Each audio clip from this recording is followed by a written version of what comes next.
Cheers. Loyalty to the wrong person can end in tragedy. A devoted girlfriend does her lover's dirty work. She was her own little factory of horrors. A manipulative mom recruits her own daughter to kill.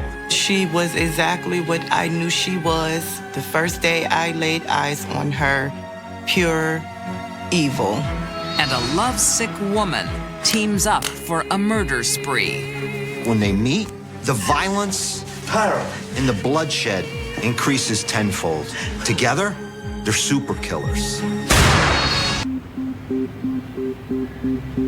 Broken Arrow, Oklahoma.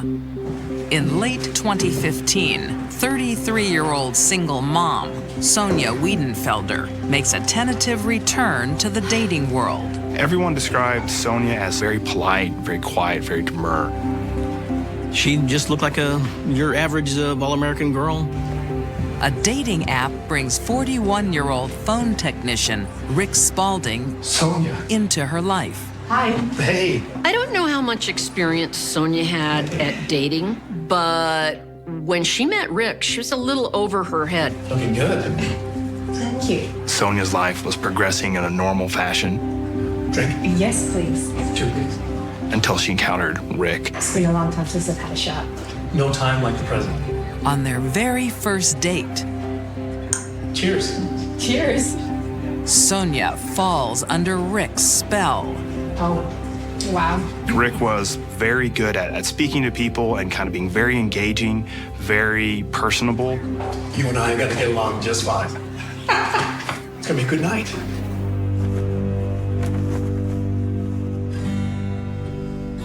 Rick, I'm home. They started seeing each other, and then from there they became a little more serious. Eventually, Rick moved in with Sonia. Hey, in the bedroom. Sonia soon learns that she's not the only woman. But Rick's special breed of charm has no power over one ex-lover. He's in a bitter legal battle with 39-year-old Debbie Morgan for custody of their 11-year-old son.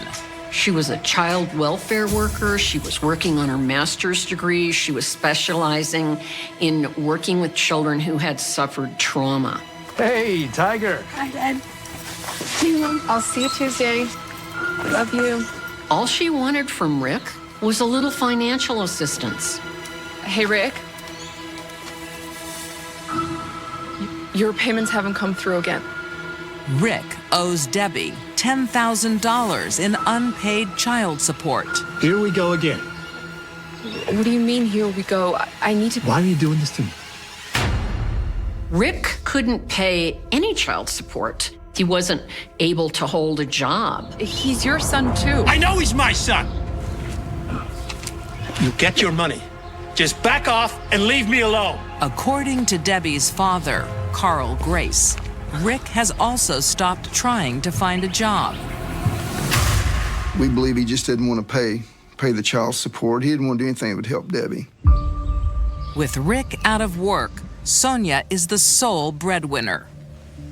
Sonia was the one who was working. Rick was staying with her, and she appeared to be fronting a lot of the bills. Sonia doesn't blame Rick for the situation.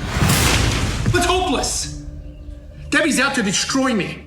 Instead, they unite against a common enemy. He's saying that if Debbie was causing all their problems, that they would be so much better off if Debbie weren't around.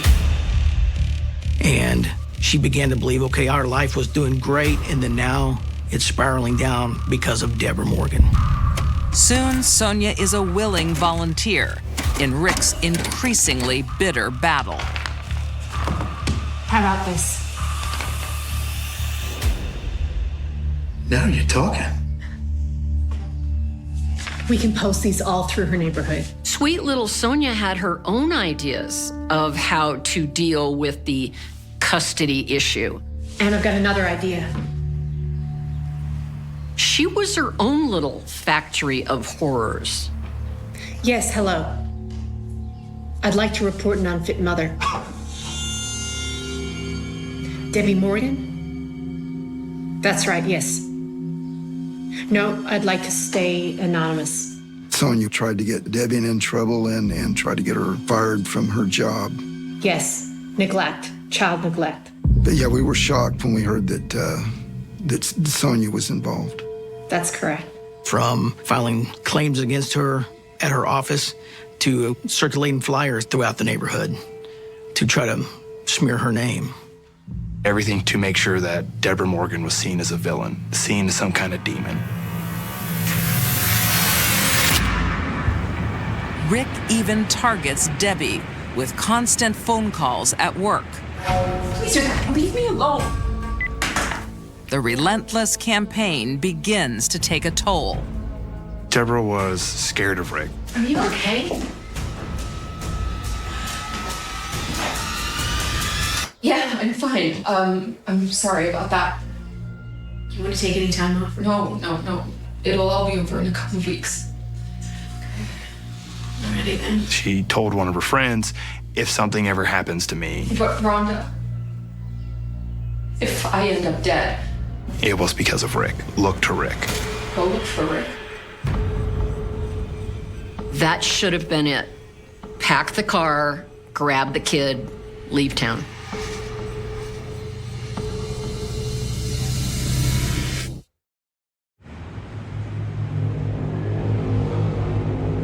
In 2016, Broken Arrow, Oklahoma.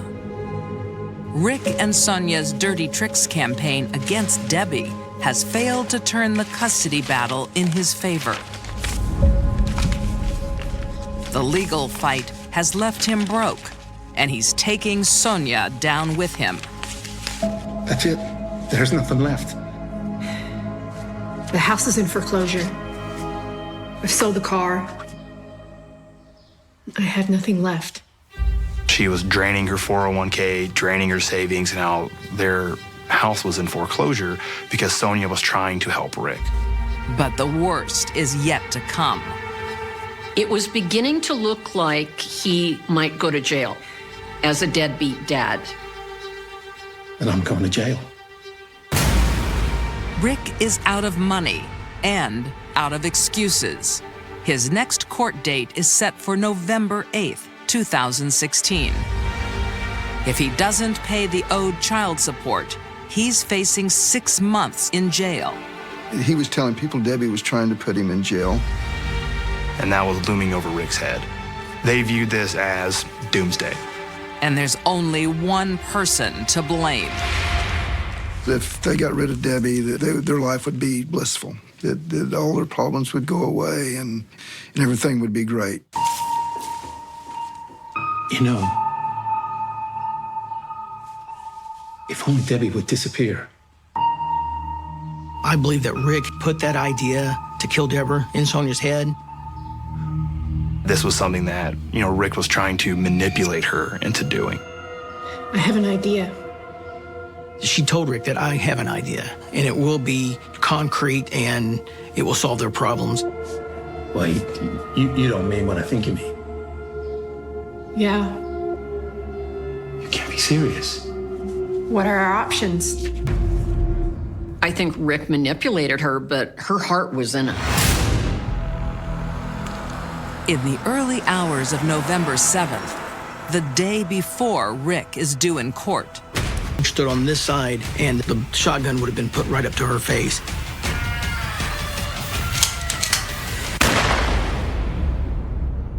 It was one shot at point blank range. I don't know why she was so enraged that she could do such a thing.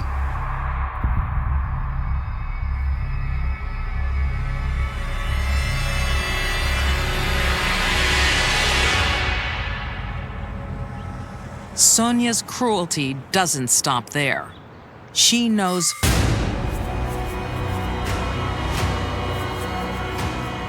I can't understand why a person would let a child, why she would let him find her like that. It is beyond my comprehension. She let that happen. suspicion immediately falls on Rick. They wanted to know if we knew of anybody that might want to harm Debbie. And we told them we knew one person. But when investigators examine Rick's phone, they find a new prime suspect. Rick has secretly been recording conversations that depict Sonia as a cold-blooded killer. Rick wanted that information in case we started looking at him. So, tell me more. This weekend. What about then? So we would realize that he didn't kill her, but Sonia did. Rick was talking to her about, have you ever heard anything a day in your life? You've never killed anything in your life. I mean, try killing a cat. You'll see it's not so easy. Sonia's response was, the cats don't deserve it. Kat doesn't deserve it. But Debbie does. A jury finds Sonia Weidenfelder and Rick Spaulding equally culpable. Both are convicted of first-degree murder. In 2018, they are sentenced to life in prison. No chance of parole until 2063. When we heard the verdict, we felt that the burden had been lifted. They really were going to get what they deserved. You got a little something here. In the name of love, Sonia was willing to sacrifice Deborah's life. A devoted mother who had a beautiful future ahead. She didn't have any remorse for what she did. I think that she did that with the thought that that was the right thing to do. Sonia wanted Rick at all cost.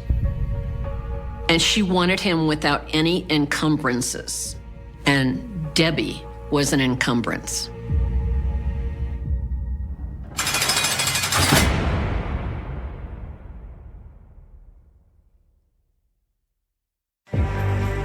Jealousy isn't always between love rivals.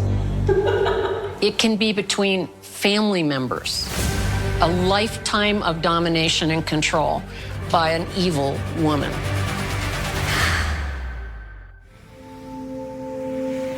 Henrico, Virginia, 2014. A family mourns the tragic death of a wife and mother. For years, Karina Coles battles chronic pain. But in 2014, her fight is over. My mom overdosed off her pain medication. Her death devastates her 17-year-old son, Martre. Martre had ended up graduating on the day that my mother passed. So that day was very emotional. All right, come on in, make yourselves at home.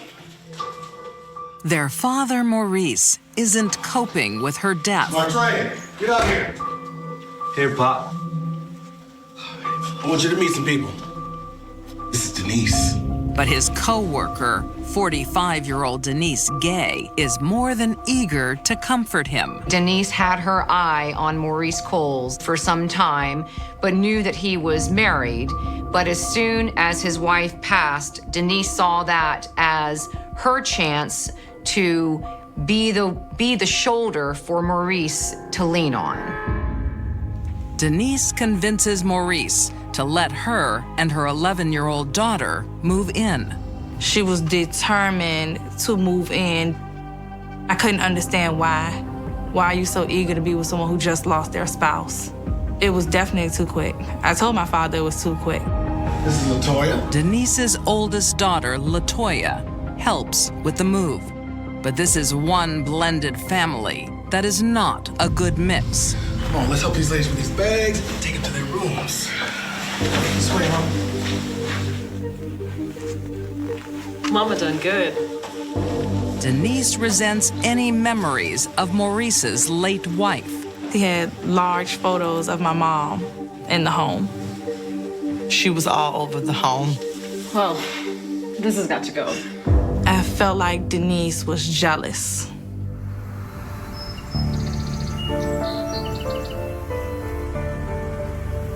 Denise wants to remove all traces of Maurice's wife, including son Martre. He was very talented. Had his art exhibited in school and shows and things like that. Martrey Coles. This is a chance to live your dream. Denise becomes a doting stepmom and encourages Martrey to go back to school. Denise became an ally to Martrey and said she wanted to help him get into art school, to a school in Florida. You do know Florida's 700 miles away, right? Yeah, of course. Can't we bring your laundry here every weekend? He felt like Denise was being a mother figure to him. Of course, his mother passed, so he was looking for that kind of love. Ready to hit send? Absolutely. Great. She was helping him and was going to help pay for his education. Things couldn't have been better. On March 4th, 2017, What is it? Martrey's dreams come true. You got into art school. I was very excited for Martrey to be going to college and finally getting into art school, because I knew that's what he wanted to do. Congratulations. Thanks. He was starting to put some effort into his goals and career-wise. I was very proud of him. A woman named Sheila Crenshaw from the school, inviting him to come down for a tour. He was over the moon. Thanks to you. Hey, your talent got you in. He felt like Denise was really going to help him succeed in life. There is one unusual requirement for the art school tour. Martrey must make a mask of his own face. This woman, Sheila Crenshaw, told Martrey that this is something he had to do for his application to the school. The project becomes a family affair. Perfect. Yeah, it's looking good. Denise recruits her 21-year-old daughter, LaToya, to help. Martrey was very excited about making this mask as part of his application. Martrey sees this as his ticket to a bright future.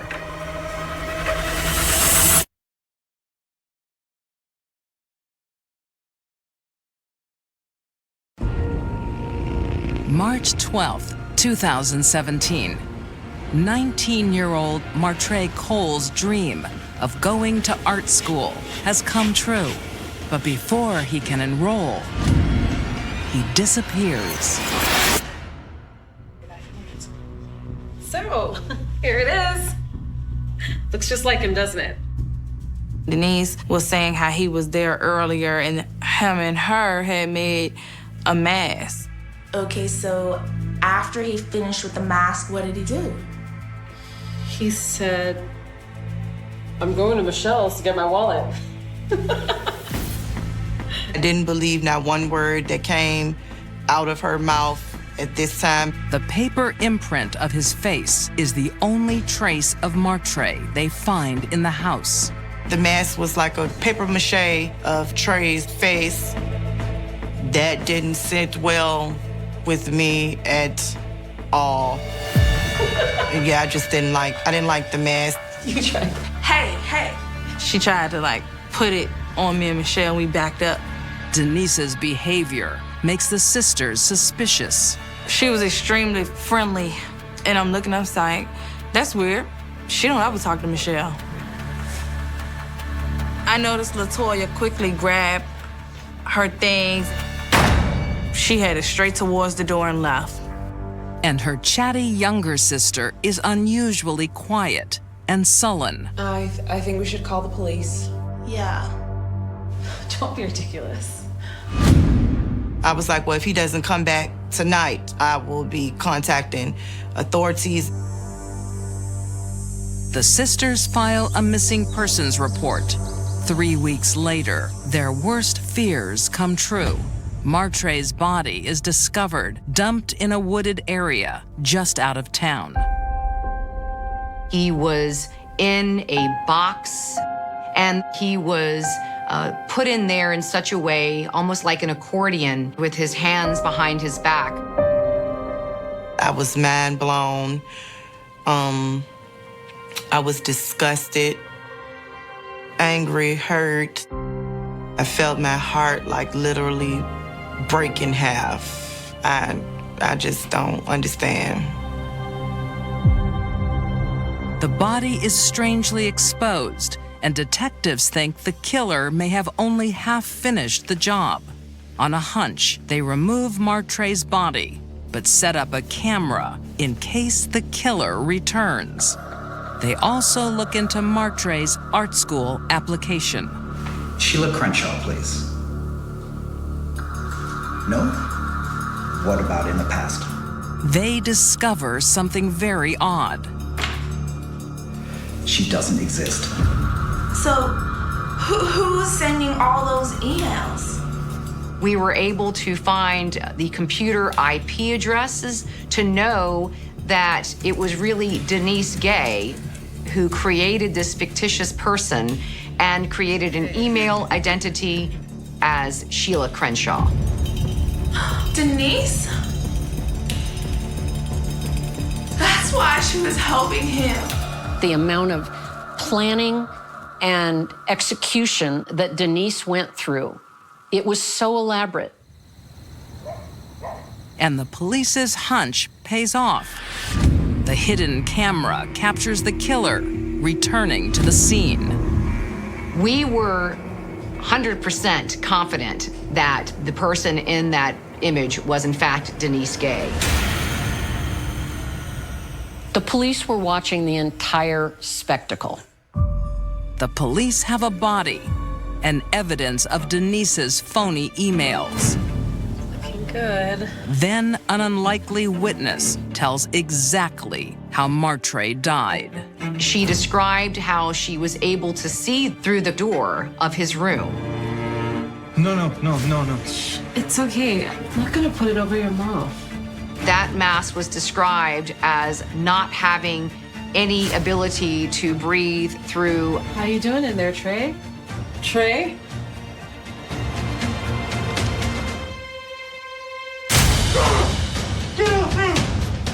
And she could see her mother and her sister on top of Martre. Go back to your room. He was screaming for his life. She described how she saw his feet kicking in the air, how he was grasping for breath, how he was begging for them to get off of him. When he said, get off me, it probably was the last breath he had in him.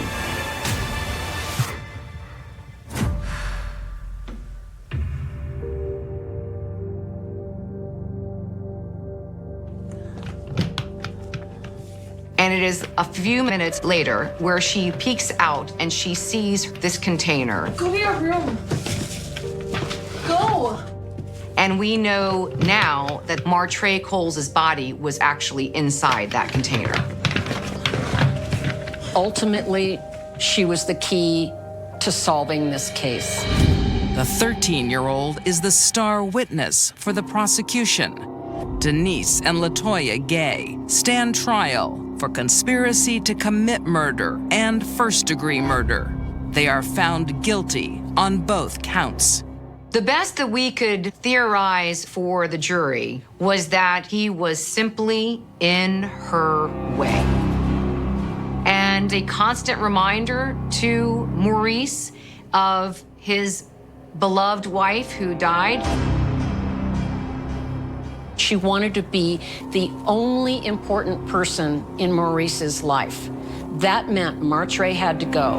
In 2018, LaToya receives a total of 30 years behind bars. Martre's sisters have mixed feelings. My heart really went out to LaToya and her sister, that they were raised by a master manipulator. I'm truly sorry that both of them were put in that predicament by such a selfish woman. The mastermind, Denise Gay, is sentenced to life in prison, and in the state of Virginia, life means life. Denise is exactly what I knew she was the first day I laid eyes on her, pure evil. Fortunately, Denise is never going to have the opportunity to commit another murder outside of prison. But if I were her cellmate, I wouldn't turn my back on her.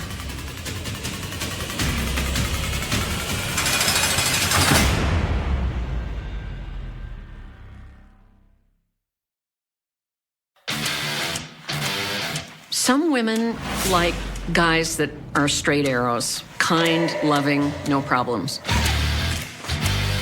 And some women are attracted to bad boys.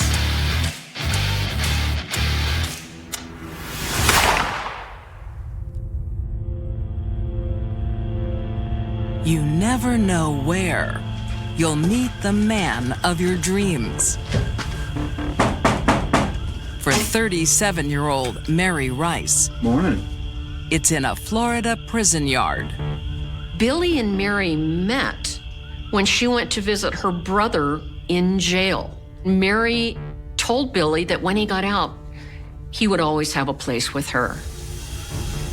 Didn't recognize you without the orange jumpsuit. When he's released in 2016, that's exactly where Billy Boyette heads. I sure enough recognize you. For my dreams. Mary was swept off of her feet by a convicted felon, then had done prison time. Mary was fully aware that Billy had a long history of domestic violence with girlfriends and wives, and she still wanted him. She knew exactly who Billy was, and yet she dove right in. By intimidating his victims into dropping the charges.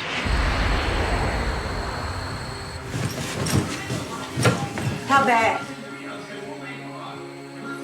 I'll go back in. Sit down. With a warrant out for his arrest, Billy is ready to run. Mary can't let that happen. Miss Alicia might not show up to court. Mary insisted that he take care of Alicia, meaning get rid of her. At one point saying, if you don't, I will. Mary has her own reasons for wanting Alicia dead. As far as she was concerned, well, she had just figured out a way to get rid of a rival. No matter what, she was going to be with Billy. And she wasn't going to let any other female stand in the way of that. The last time Alicia's father, Wayne, sees her, she's living in fear.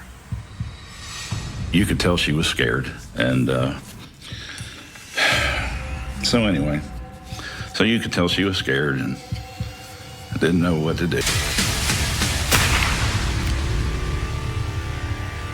Mary knew exactly what he was going to do that night. She had laid the groundwork for it. Yeah? It's done. You ready to go? Well, I'm ready. Mary Rice wanted a bad boy, and that's exactly what she got. As Mary and Billy head for the Alabama border, police launch a statewide search for their rented getaway car. Mary and Billy need another vehicle. How are they going to get it? 52-year-old Peggy Braz has just finished her overnight nursing shift at Baptist Hospital in Pensacola.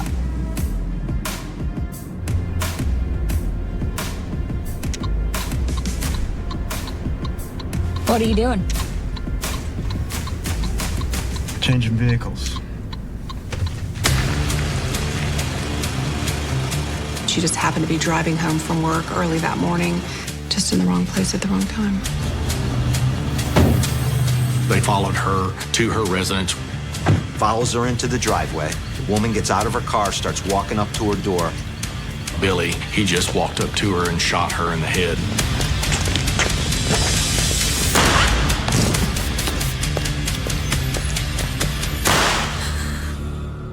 Miss Braz was shot directly in the center of her face. It wasn't necessary to kill Peggy to get her car. She would have certainly given it up, no problem. But why stop now? Authorities have no idea that Mary is the driving force behind the killing spree. It was up in the air on whether she was a participant or whether she was actually being held against her will by Billy Boyette. You know, they think I'm your hostage. You are. Maybe you're mine. Mary gets off on this. She's getting a thrill out of this. It's almost like a drug. They're killing people together. They have this bond now, this bond in blood.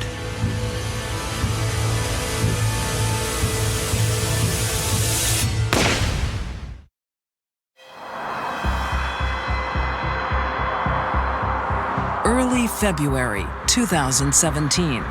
Authorities are in pursuit of Mary Rice and Billy Boyette. 4 days in, the deadly road trip comes to an abrupt halt. You got a flat tire. I'm pulling over. They had a flat on Peggy Braz's vehicle, and they had to pull over. And so they were kind of stranded. Now what? Let's go. Embrace nature. Billy and Mary were camping out in the woods to avoid detection.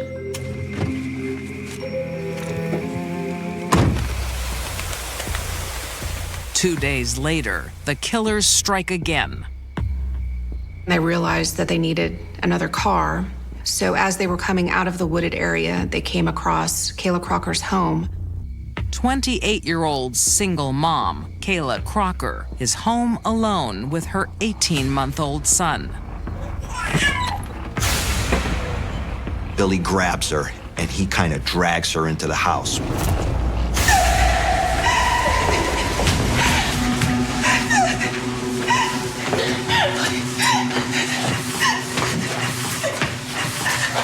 Tyra. Mary then ties this woman up, ties her arms and legs tightly.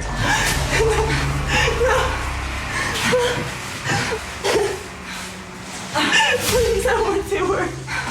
I don't believe you. She's all yours. No, please, please, please, please don't hurt me. Her 18-month-old child was actually in his crib in the same room. In front of this 18-month-old child, Billy puts the weapon up to her temple and blows her head off. Please, I want to her. Do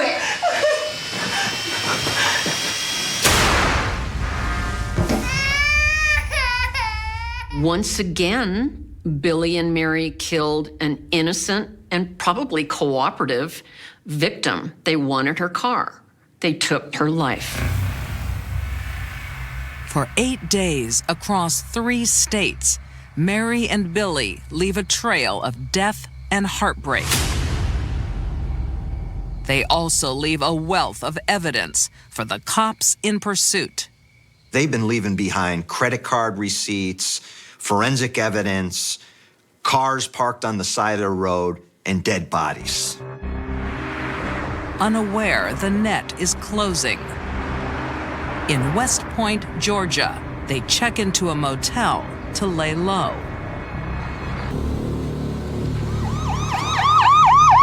This is West Point PD. SWAT teams We have you surrounded. begin to surround Billy and Mary. What are we gonna do? The standoff lasts for almost 3 hours. What are you doing? We're screwed, babe. It's over. Oh, dear. They made one last call and asked them to come out and surrender. You go first. No, I'm not going without you. No. Tell them I threatened to kill you. I'll be right behind you. Mary opened up the door to the hotel room and exited the hotel room and surrendered to law enforcement. Within a few seconds of her walking out, law enforcement heard a gunshot.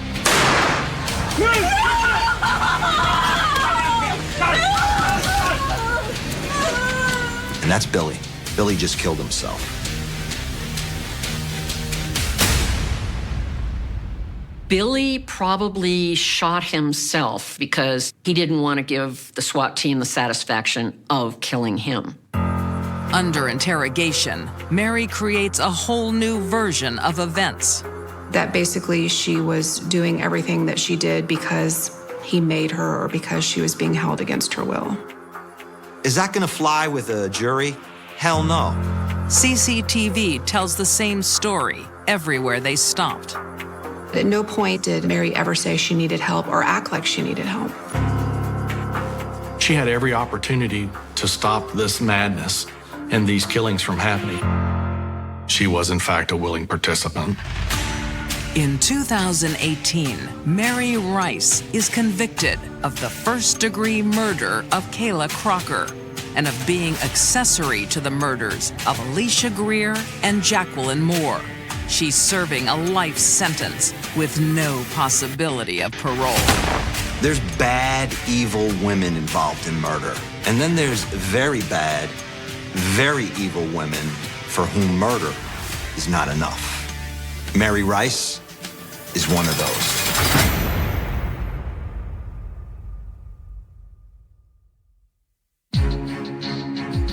These deadly women didn't act alone.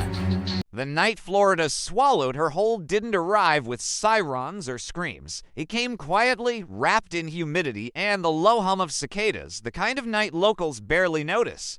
The kind that lets something terrible slip through unnoticed, because when the sun came up the next morning, a car sat abandoned near the mangroves with its driver's door ajar.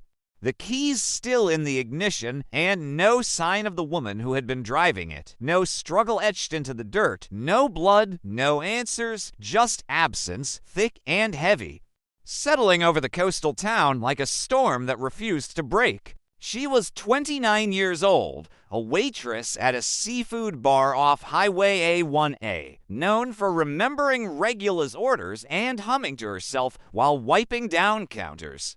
Known for leaving work late and taking the long road home because it was quieter, darker, closer to the water, and when she didn't show up for her shift the next afternoon, no one panicked at first. Florida has a way of teaching people not to worry too soon, but by evening her mother was dialing the sheriff's office, her voice tight, saying her daughter never missed work, never left without calling, never vanished into thin air. Deputies found the car just before midnight, headlights off, radio frozen on a talk show that had ended hours earlier, purse still inside, phone missing. The tide lapping softly nearby as if the ocean itself knew something it wasn't ready to give up, and the first word whispered between investigators, not out loud, not yet, was cold case. Because even then, standing in the heat with flashlights cutting through darkness, they felt it, the familiar chill of a mystery that doesn't want to be solved. The town gathered behind yellow tape, faces half-lit by cruiser lights, neighbors trading fragments of rumor, a fisherman claiming he'd heard a scream near the inlet. A bartender insisting he'd seen her leave with a man weeks earlier. Someone else swearing she'd talked about moving away, starting over. But nothing lined up, nothing held.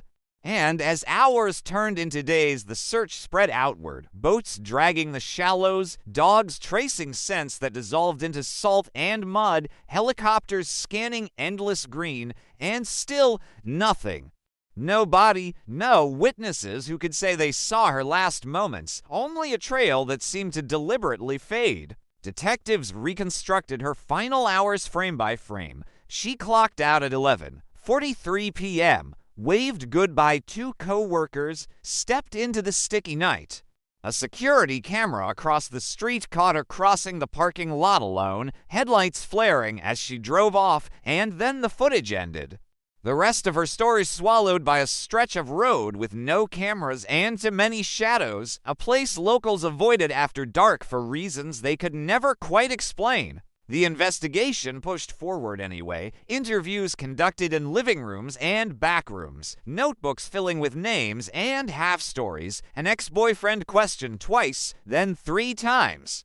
A co-worker who lingered to long after shifts, a drifter known to camp near the mangroves, but alibis overlapped just enough to frustrate, just enough to stall momentum, and without a body. Without a clear crime scene, the case began to slip, slowly at first, then faster, buried under newer calls, louder crimes, fresher blood. Weeks later, a fisherman pulled something from the water miles south of where the car was found, a shoe, worn, salt-stained, the same brand she'd worn that night. Hope flared, grim and desperate. But the current in that area twisted unpredictably. Experts argued. Nothing could be proven. The shoe was logged, bagged, shelved, another question mark in a growing archive of uncertainty. The community changed in subtle ways. Doors locked earlier. Parents called their daughters before bed. The mangroves became a place people spoke about in lowered voices. And every time a woman didn't answer her phone, hearts skipped because everyone remembered how quickly it had happened, how ordinary the night had seemed before it wasn't. Months passed, then years, the case officially labeled a cold case. The words typed into a database like a quiet admission of defeat, files boxed, evidence sealed. Her name reduced to a line in an index, but the absence never faded. It hardened, turned into something sharp. Something that cut whenever someone drove past that stretch of road and wondered what they hadn't seen. Her mother kept the porch light on every night, a ritual that ignored logic, a promise to the darkness that someone was still waiting, still watching. And every anniversary, the local paper ran the same photo, the same plea, the same unanswered question printed in black ink. What happened to her? Where did she go? Who knows the truth and has never said a word? Behind the scenes, the evidence sat in climate-controlled silence, the purse untouched, the shoe cataloged, soil samples from the car floor preserved despite yielding nothing at the time. Technology wasn't ready then, budgets were thin, priorities shifted, and what couldn't be solved quickly was pushed aside, not out of cruelty, but out of exhaustion. Out of a system that keeps moving whether or not justice keeps up. Detectives retired, witnesses moved away or died, memories blurred, and the story became something people told newcomers, a warning disguised as local lore, but every so often, late at night, someone in the sheriff's office would pull the file, flip through photographs that still smelled faintly of damp paper, and feel that familiar unease, the sense that something obvious had been missed. Something small, something overlooked in the rush to explain the unexplainable. Years later, long after the case had slipped from public consciousness, a young analyst would open a box. No one had touched it over a decade, part of a routine audit. Just another cold case among hundreds, and pause, fingers hovering over a piece of evidence that hadn't seemed important before, something so ordinary it had been dismissed almost immediately. Something forgotten, waiting patiently, and in that moment the past stirred, the silence cracked, and the night Florida swallowed her whole began, quietly, to give something back. The box came down from the shelf with a soft thud, cardboard edges worn smooth by time, the label faded but still legible, her name typed in ink that had outlasted the urgency of the investigation. And as the analyst slid the contents onto a steel table, the room filled with the quiet weight of everything that had been left unresolved. Every unanswered question compressed into manila folders and plastic bags, each one sealed with the confidence of another era. There was nothing dramatic at first glance, no blood-soaked garment, no handwritten confession, just the familiar inventory of a stalled search, photographs curled at the corners. Reports dense with speculation, transcripts of interviews that circled the same doubts without landing anywhere solid, and then there was the soil sample, still intact. still labeled with the coordinates where the car had been found, taken from the driver's side floor mat, a routine collection back then, logged and ignored because it didn't match anything obvious, because it didn't scream relevance. The analyst paused, not because instinct flared, but because something about the sample didn't sit right anymore. Not in a world where databases had grown teeth and algorithms could see patterns humans missed, and with a glance around the quiet lab, permission implied by absence. The sample was cued for reanalysis, a small act that felt almost disrespectful to the certainty of the past, as if questioning decisions made by people who had once stood sweating under floodlights, convinced they had done everything they could. While machines hummed to life, the town kept breathing, unaware that its long-held secrets were being disturbed, fishermen casting lines where the water still looked deceptively calm. Tourists driving past mangroves without knowing what they symbolized. Her mother still lighting the porch at dusk, though years had bent her posture and slowed her steps, still believing, or needing to believe, that absence was not the same as finality. Back in the lab, data began to populate the screen, chemical signatures aligning in ways they hadn't before, the soil not native to the coastal area where the car was found. Traces of clay and organic matter pointing inland, miles away, near a stretch of undeveloped land that had since been partially swallowed by housing developments and storage units. Land that once held nothing but scrub, trees, and silence. The finding didn't shout, it whispered, but whispers carry far in rooms designed for listening, and within days the cold case was no longer just a file, it was a conversation, quiet at first, then cautious, then impossible to ignore, as supervisors reviewed the report and felt that old, unwelcome sensation creeping back, the sense that something had been staged. That the car by the mangroves wasn't the beginning or the end, but a deliberate punctuation mark. Detectives who had never seen her face outside of grainy photos were assigned to the case, their questions sharper, their patience thinner, armed with tools their predecessors hadn't had. Mapping software, cellular analysis, databases that linked names across decades, and as they traced the soil's origin, they began reconstructing a second timeline. One that ran parallel to the official story, hidden just beneath it. Records showed that on the night she vanished, a service road near the soil's origin had been temporarily closed for maintenance, unmonitored for hours, a perfect blind spot, and nearby, a gas station camera, long archived, had captured a blurry vehicle passing through at 12:17 a.m., headlights flaring, driver obscured, but the shape unmistakable to trained eyes. A match for the model she drove, a detail that had gone unnoticed because no one had thought to look there. The discovery reopened old wounds in the community, the local paper running cautious headlines about new developments in a long-dormant cold case.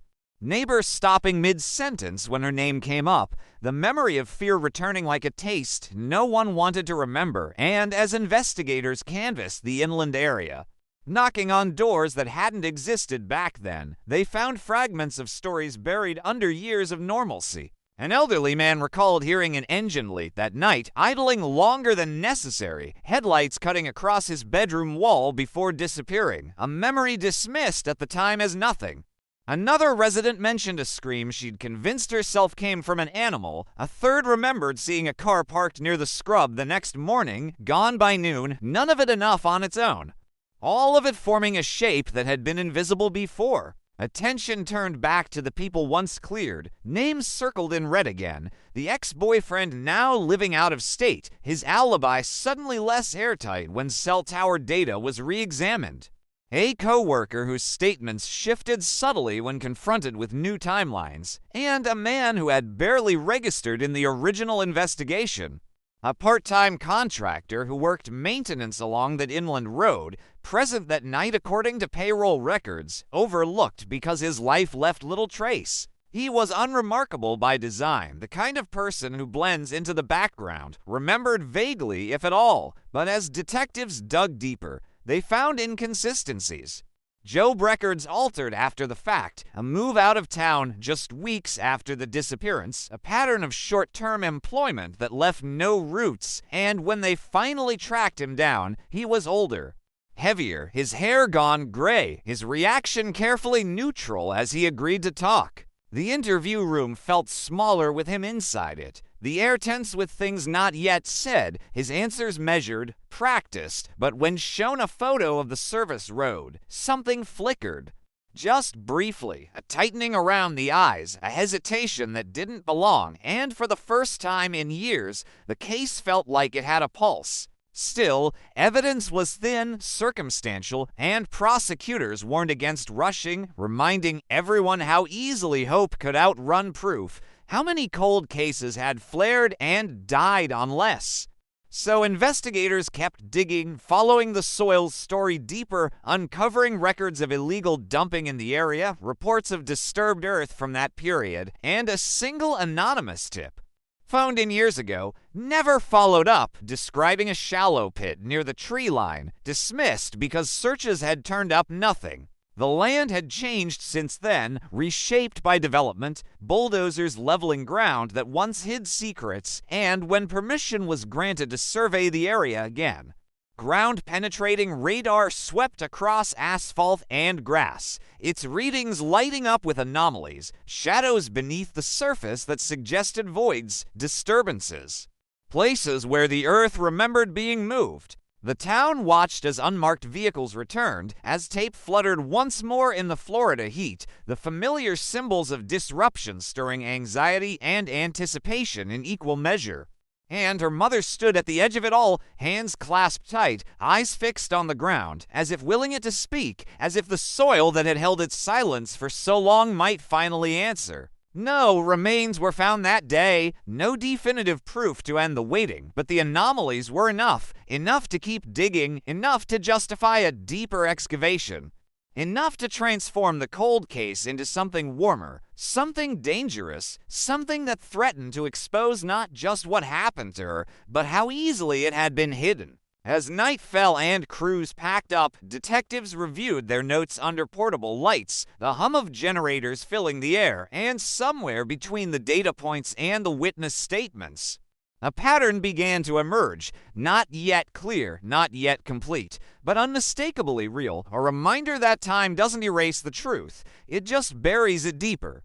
Waiting for the moment someone decides to look again, and as the earth settled back into quiet, the case moved forward, slowly, relentlessly, carrying with it the weight of years and the promise that silence, no matter how long it lasts, is never permanent.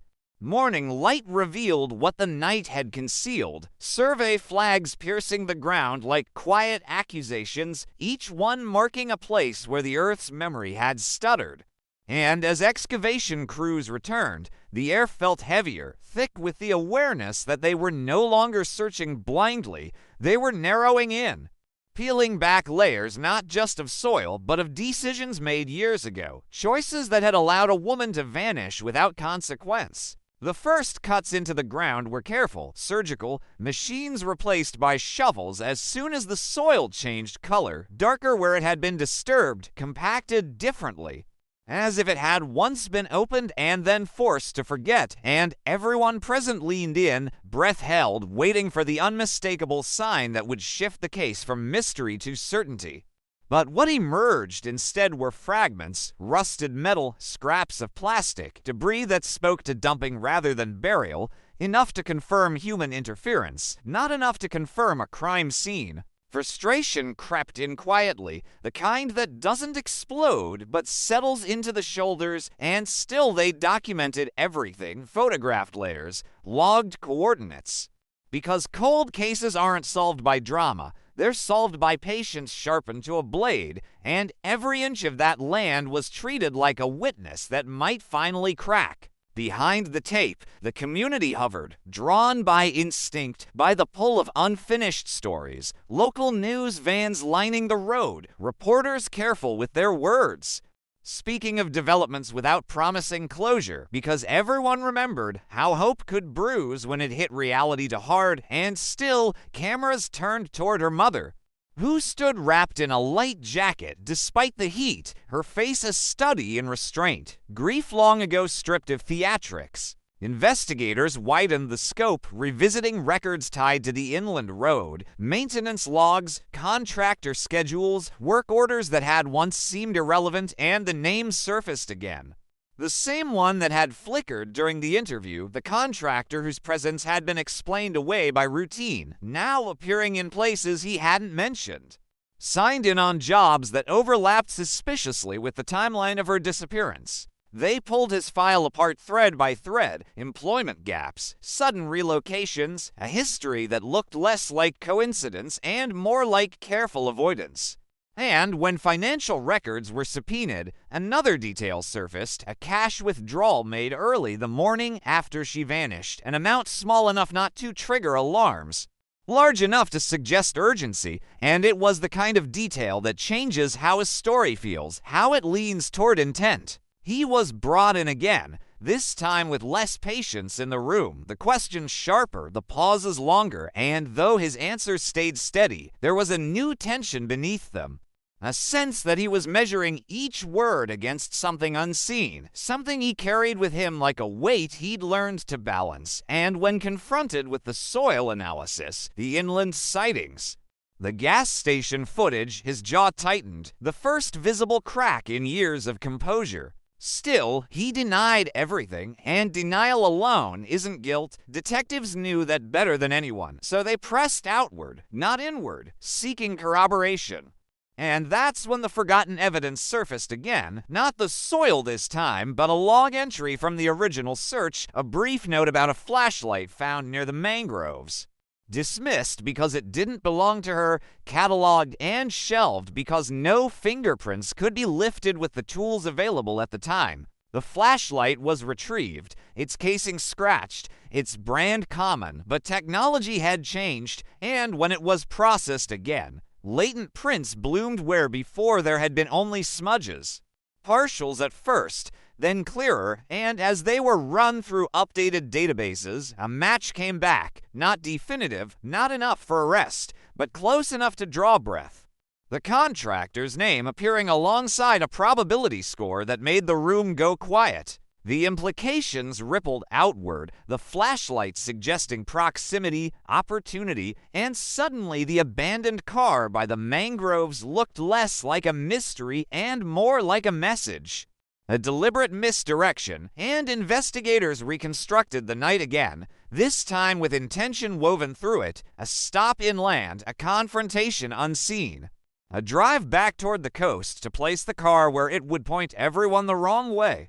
But questions remained, too many to ignore. Where had she gone willingly, if at all? What had drawn her off her usual route? Why no signs of struggle in the car? And as detectives traced her phone records, limited though they were, one detail emerged that hadn't been prioritized before, a missed call logged at 12 a.m., originating from a prepaid phone. A number that had never been identified, a call that had been too easy to dismiss in an era before burner phones were synonymous with crime. The number was run again through systems that now recognized patterns in anonymity, and while the phone itself was long gone, its purchase record surfaced. Bought with cash at a convenience store miles inland, the same area flagged by the soil analysis, the same place tied to the service road, and CCTV stills from that store, grainy and overexposed, showed a man at the counter, face obscured by a cap, posture unmistakably familiar to detectives who had watched hours of interview footage. It was still not enough, not for warrants, not for charges, but it was a narrative forming, a line drawn through years of silence, and as pressure mounted, the contractor's life began to fray at the edges, neighbors noticing police cars, his employer suddenly aware of his past, his carefully built normalcy cracking under scrutiny. And in moments like that, people make mistakes. The mistake came quietly, a conversation overheard, a comment made to someone he trusted too much, a slip about the inland road, about knowing it better than most. about how easy it would have been to stop there unnoticed back then, and the person he spoke to, carrying years of unease they'd never fully understood, went to authorities, their statement recorded, their hands shaking as they realized the weight of what they were saying. Armed with this, detectives returned to the land, this time with a narrower focus, a specific stretch near where the service road curved out of sight, and excavation resumed, deeper now, slower. Every inch treated like a confession waiting to be uncovered, and hours passed with nothing but sweat and dirt until a change in texture stopped the crew cold, soil giving way too easily. A void that shouldn't have been there. What they found wasn't a body, not yet, but something personal, fabric tangled with roots, a pattern matching a uniform from the seafood bar where she'd worked, preserved just enough to recognize. And the air shifted, the weight of it pressing down on everyone present, because objects like that don't travel on their own. They don't drift inland by accident. They are placed, forgotten, and hoped to be lost forever. The discovery reignited the town's collective memory, fear returning sharper this time, no longer abstract, no longer safely distant, and her mother was brought to the site, shown the fabric. Her hands trembling as she nodded, recognition breaking through years of uncertainty, and though no remains were found that day, the case crossed an invisible line from possibility into probability. Legal teams moved carefully, warrants drafted, timelines refined, because cold cases don't end with revelations, they end with proof, and as surveillance was quietly placed on the contractor, his routines mapped, his movements watched, detectives waited for the moment when pressure would outweigh control, when the years he'd spent out running the past would finally catch up. That moment didn't come with violence or confession. It came with a search, a warrant executed at dawn, his property turned inside out, every inch examined, and in a shed behind the house. Beneath tools layered with dust, investigators found another artifact, a ring, simple, silver, engraved on the inside, a gift she'd received years before, reported missing, never recovered. Its presence here louder than any scream. The town held its breath as news broke, headlines careful but electric, speaking of breakthroughs, of forgotten evidence changing everything, and still no arrest was made, not yet, because even now, even with the past clawing its way to the surface, the case demanded precision, demanded that every step be taken without error, because after all these years, justice had no room left for mistakes. As night fell again over Florida, humid and unremarkable, the land that had kept its secrets for so long lay exposed, scarred by digging, and somewhere between the mangroves and the inland road. The truth waited, closer than it had ever been, heavy with the promise that what was buried doesn't stay buried forever, and that even the coldest cases carry a heat that never truly dies. The ring sat under evidence lights like a quiet accusation, its surface dulled by time, but unmistakable, the kind of object that collapses distance. That turns decades into something close enough to touch, and as technicians photographed it from every angle, the room filled with the unspoken understanding that coincidence had finally run out of places to hide. The contractor was brought in again, this time not as a person of interest drifting at the edge of suspicion, but as a man surrounded by the weight of his own history, his movements slower now, his eyes scanning faces for something he couldn't find, and when the ring was placed on the table between him and the detectives, the silence stretched, thick and deliberate, the kind designed to make truth uncomfortable. He said he'd found it years ago, claimed it had been left behind at a job site, a story delivered with practiced calm, but calm can't erase context, and the context was crushing. The inland soil, the flashlight, the prepaid phone, the fabric, all orbiting around him like debris pulled into gravity, and as detectives pressed, his words began to fray, timelines bending, details shifting just enough to reveal strain. Still, he didn't confess, and cold cases don't bend to pressure alone. They demand corroboration, so investigators turned back to the evidence, looking not for what it said, but for what it might still be hiding. And that's when forensic accounting entered the picture, a quiet discipline that speaks through numbers instead of blood. His financial records told a story of sudden expenses after the disappearance, repairs, cash payments, a vehicle sold abruptly and replaced with another of similar make. A detail that had seemed benign at the time but now glowed under scrutiny because the old vehicle, long gone, had never been searched, never been tested. Its interior never examined for traces that technology back then couldn't detect. And with warrants in hand, they examined what remained, metal twisted, upholstery torn, but still holding secrets in places no one had thought to look. Trace evidence surfaced in fragments, fibers embedded deep in seams, soil packed into crevices, and while none of it screamed certainty on its own, together they whispered a story consistent with everything else: inland clay, organic matter, a convergence too precise to dismiss, and the lab reports that followed tightened the net further. Probabilities stacking, margins shrinking. Meanwhile, the town existed in a state of suspended breath, people glancing at neighbors with new eyes, wondering how close the truth had been all along, how easily it had worn an ordinary face. And the contractor's name circulated in hushed tones, no longer just a rumor but a presence, something heavy and uncomfortable. Her mother watched it all unfold from a distance she'd learned to keep. Hope now a fragile thing she handled carefully, aware of how easily it could shatter, but even she felt the shift. The subtle difference between waiting and nearing, between absence and impending answers, and she allowed herself, for the first time in years, to imagine an end to the not knowing. Investigators revisited the night yet again, reconstructing movements minute by minute, and this time the path was clearer, a call placed, a detour taken, a stop along a dark service road. A confrontation that left no witnesses but left its imprint on the land, and as they followed that path, they realized something else had been overlooked, a secondary location.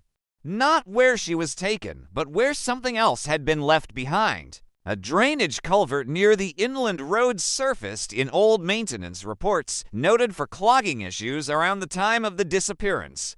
Cleared weeks later without documentation of what was removed, and when crews returned to inspect it now, cameras snaking through narrow concrete, they found traces of fabric fibers caught in rusted grates, preserved by damp and darkness. The fibers matched the uniform material found earlier, the pattern too specific to ignore, and suddenly the narrative sharpened, the culvert not a burial site, but a moment.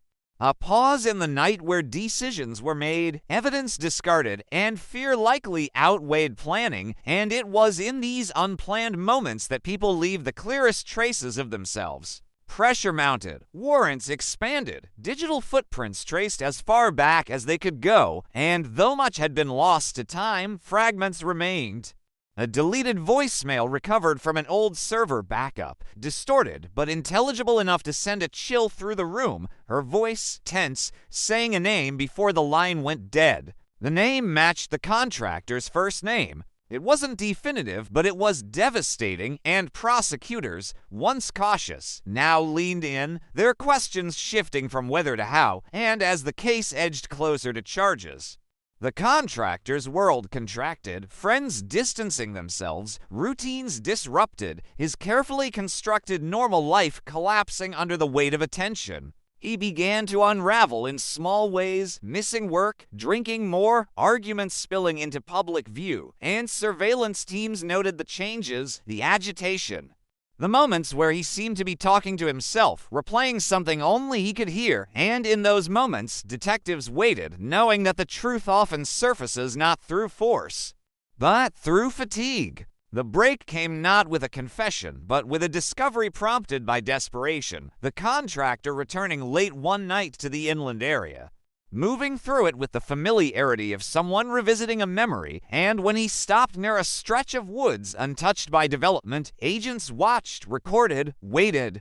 And when he began digging, the last pieces fell into place. He was arrested at the site, hands muddy, breath ragged, the past literally under his fingernails, and though what he uncovered was not a body, but a rusted tool, stained and buried shallow, Its significance was immediate, its presence aligning to perfectly with injuries theorized but never confirmed, and the moment was enough to turn suspicion into action. The town woke to the news like a collective gasp, disbelief mingling with grim validation, because the idea that the truth had lived so close, hidden in plain sight, was as disturbing as it was relieving. And as the contractor was led away, cameras flashing, the mangroves and inland road finally connected by a single, unbroken line. Still, questions lingered, because even now, even with an arrest, the case was not whole, her remains not yet found, her final moments still partially obscured, and cold cases, even when they warm,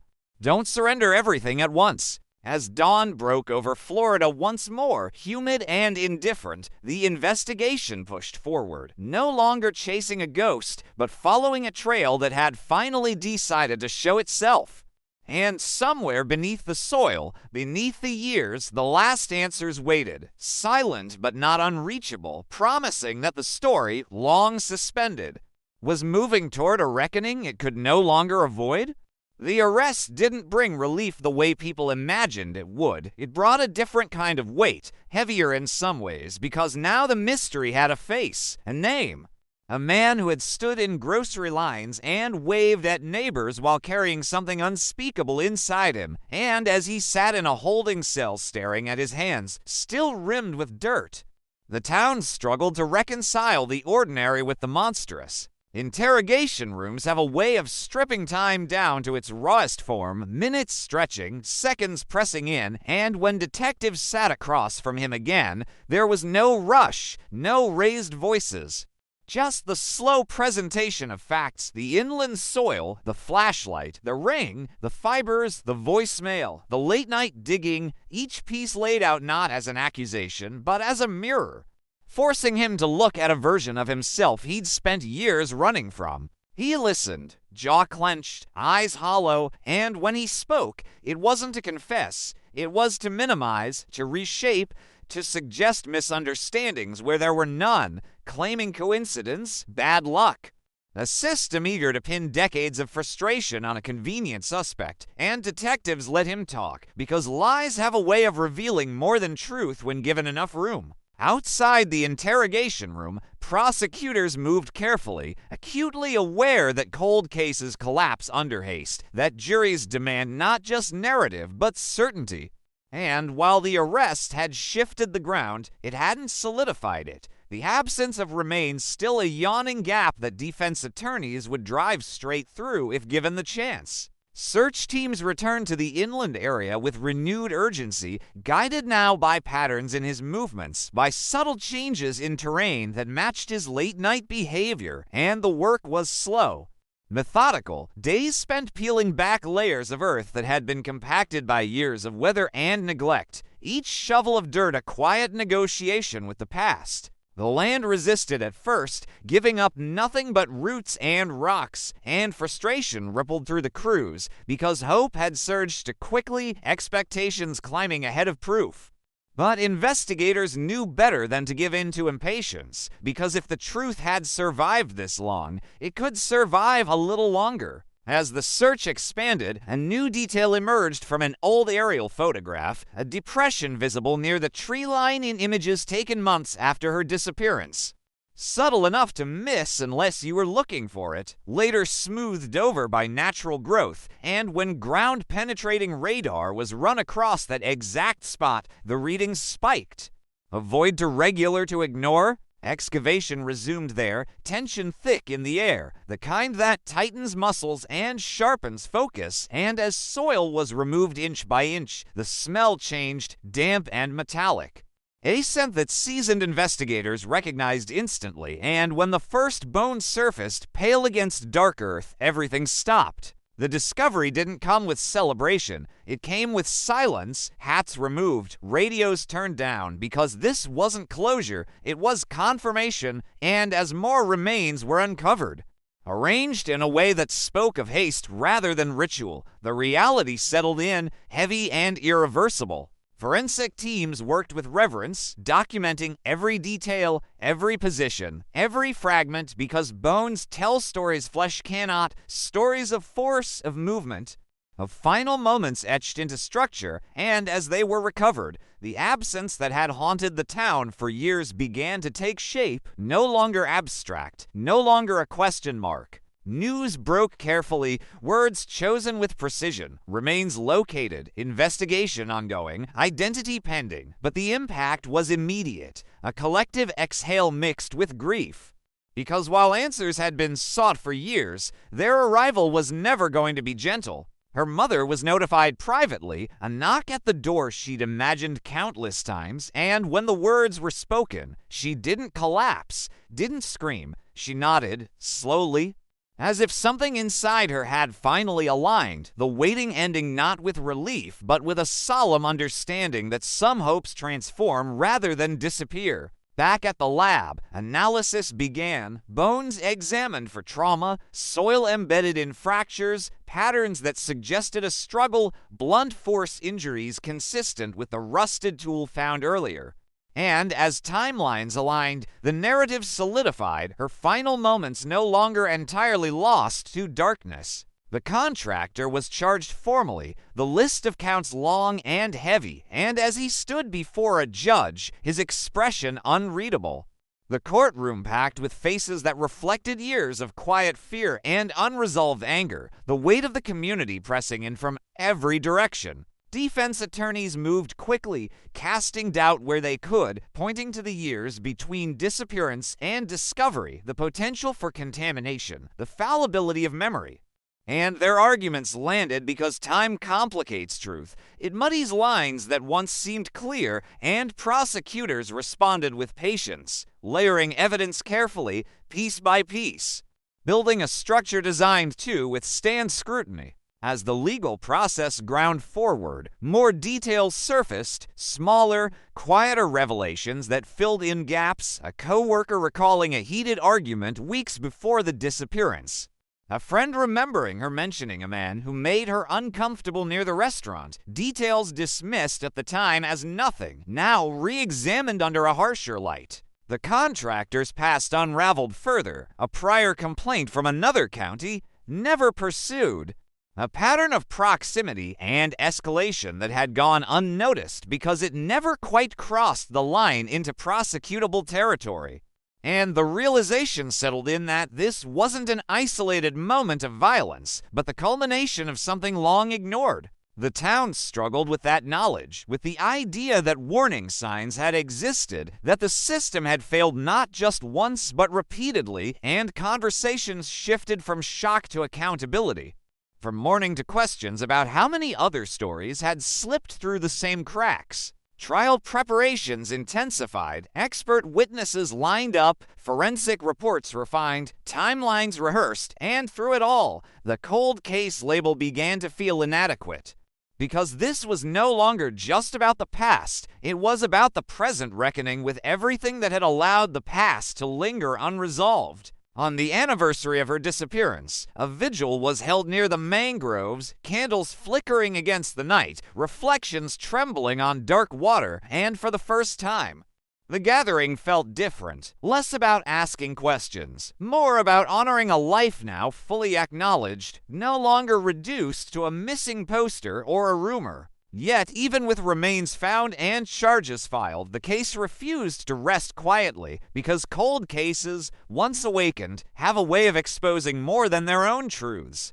They shine light into corners people would rather leave dark, and as the trial date approached, whispers began circulating about other nights, other roads, other moments that might need another look. Investigators listened, taking notes, because resolution in one case often loosens threads in others, and as files were reopened and names cross-checked. The ripple effect of this breakthrough spread outward, unsettling long-held assumptions and reminding everyone involved that silence is rarely singular. As Florida nights grew warmer again, cicadas filling the air with their relentless song, the story that began with a car abandoned by the mangroves had transformed into something far larger. A testament to persistence, to the power of forgotten evidence, and to the truth that time doesn't forgive, it only waits. And somewhere between the courtroom and the quiet stretch of inland road, the echoes of that night continued to reverberate, not as unanswered questions anymore, but as a warning that even the coldest cases retain a pulse, and when they finally break the surface, they demand to be seen fully, painfully, and without turning away. The trial began without spectacle, no dramatic music, no sudden revelations, just the slow, grinding machinery of justice finally engaging a case that had waited far too long. And as jurors filed into the courtroom, they carried with them not just notebooks and instructions, but the unspoken weight of a community that needed this story to make sense. Prosecutors spoke first, their voices steady, restrained, laying out a chronology that felt almost unreal in its patience. A woman leaving work, a road she never finished driving, a car placed where it would confuse, not explain, and a man who had lived in the margins of that night for decades, unseen, unchallenged, until forgotten evidence forced him into the light. They didn't rush. They let the timeline breathe. They let silence do some of the work. The defense followed, predictable but sharp, framing the case as a patchwork stitched together by desperation, evidence stretched thin by time, memories warped by grief. Science retrofitted to confirm what investigators wanted to believe, and as they spoke, the old fear surfaced again, the fear that even now, after everything uncovered, the truth could still slip away. Witnesses took the stand one by one, voices trembling, some steady, all altered by the passage of years. A former co-worker described the last night she saw her alive, the way she'd laughed, the way nothing felt wrong until it suddenly was. An elderly neighbor spoke about headlights cutting across a bedroom wall decades earlier, a memory she'd tried to forget because it didn't fit into a world that preferred normal explanations. Each testimony added weight, not explosive, but cumulative, like pressure building deep underground. Forensic experts followed, translating soil composition into maps, fibers into probability, fractures into force, and though their language was technical, the story underneath it was brutally simple. That the land remembered even when people didn't, that objects carried histories whether anyone listened or not.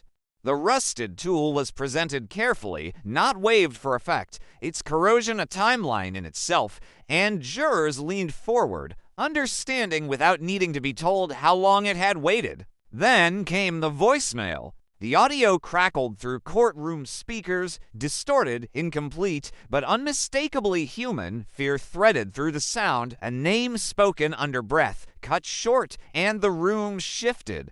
Something intangible tightening as jurors exchanged glances, because this wasn't theory or reconstruction. It was a voice pulled from the past, refusing to stay buried. The contractor watched from the defense table, his face unreadable, eyes fixed on a point somewhere beyond the room, and for the first time, his detachment felt strained. His stillness less like confidence and more like containment, as if he were holding something down by force of will alone. Cross-examination was relentless. The defense challenged chain of custody questioned the reliability of new technology applied to old evidence, implied contamination, coincidence, bad luck amplified into accusation. And some of their points landed, planting seeds of doubt that bloomed quietly in the minds of jurors who understood that reasonable doubt thrives in uncertainty. But then the prosecution returned to the beginning, not to repeat, but to connect, drawing lines between moments that had once seemed isolated. The inland road closure, the prepaid phone, the vehicle sale, the sudden relocation, the depression in the soil visible from the sky, and when seen together, the story no longer felt stitched, it felt uncovered. Outside the courthouse, the town waited, tension pooling in diners and living rooms, conversations trailing off whenever the case was mentioned, because this wasn't entertainment, it was a reckoning. A mirror held up 2 years of complacency and missed chances, and everyone understood that the verdict, whatever it was, would leave a mark. Midway through the trial, something unexpected happened. The defense requested a recess, then another, and whispers rippled through the hallways as attorneys disappeared into conference rooms and when proceedings resumed. The judge addressed the court with measured gravity, announcing that new information had been brought forward, information requiring review before it could be presented. Speculation surged, restrained but electric, and when the jurors were dismissed for the day, reporters clustered outside, their questions colliding with silence, because no one was ready to say what it meant yet. Behind closed doors, investigators listened as the contractor's former associate, a man who had stayed invisible for years, spoke haltingly, his hands shaking as he admitted to something he'd carried like a quiet illness, that years ago, not long after the disappearance, the contractor had said too much, had spoken in fragments about a night that went wrong, about panic, about needing help to clean, to move, to forget. The associate hadn't seen her, hadn't touched her, hadn't known what to do with the knowledge except bury it alongside his own fear, until now. His statement wasn't a confession, but it was corroboration, the kind that breathes life into circumstantial evidence, and as prosecutors evaluated it, weighed its risks and power, the case tilted. Not suddenly, but decisively. When the testimony was allowed, the courtroom went still. The associate spoke softly, his words unpolished, raw with regret, describing a knock on his door late one night years ago, mud on boots, eyes wild, a request for silence disguised as a favor.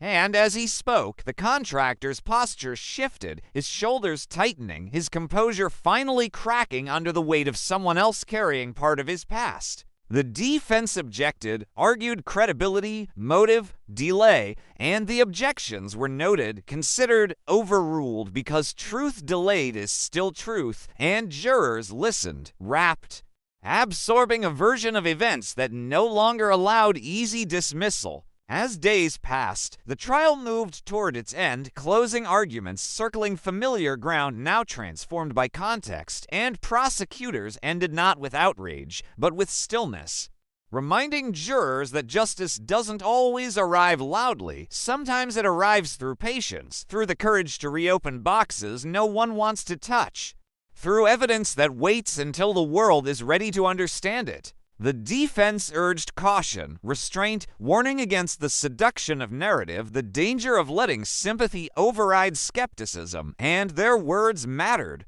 because doubt is the last refuge of the unresolved. Deliberations began, the jury sequestered in quiet rooms far from cameras and commentary, and the town held its breath again, this time not wondering what happened, but whether it would finally be acknowledged in a way that mattered. Hours passed, then days, and in that waiting, something shifted across Florida, across law enforcement offices and advocacy groups, because the case had already changed things, policies reevaluated, evidence rooms audited, forgotten boxes reopened, and the understanding settled in that closure isn't just about endings, it's about preventing silence from winning again. When the verdict finally came, the courtroom filled slowly, the air dense with anticipation, and as jurors took their seats, no one spoke, because whatever was about to be said would echo far beyond these walls. The foreperson stood, paper trembling slightly, and in that moment before the words were read,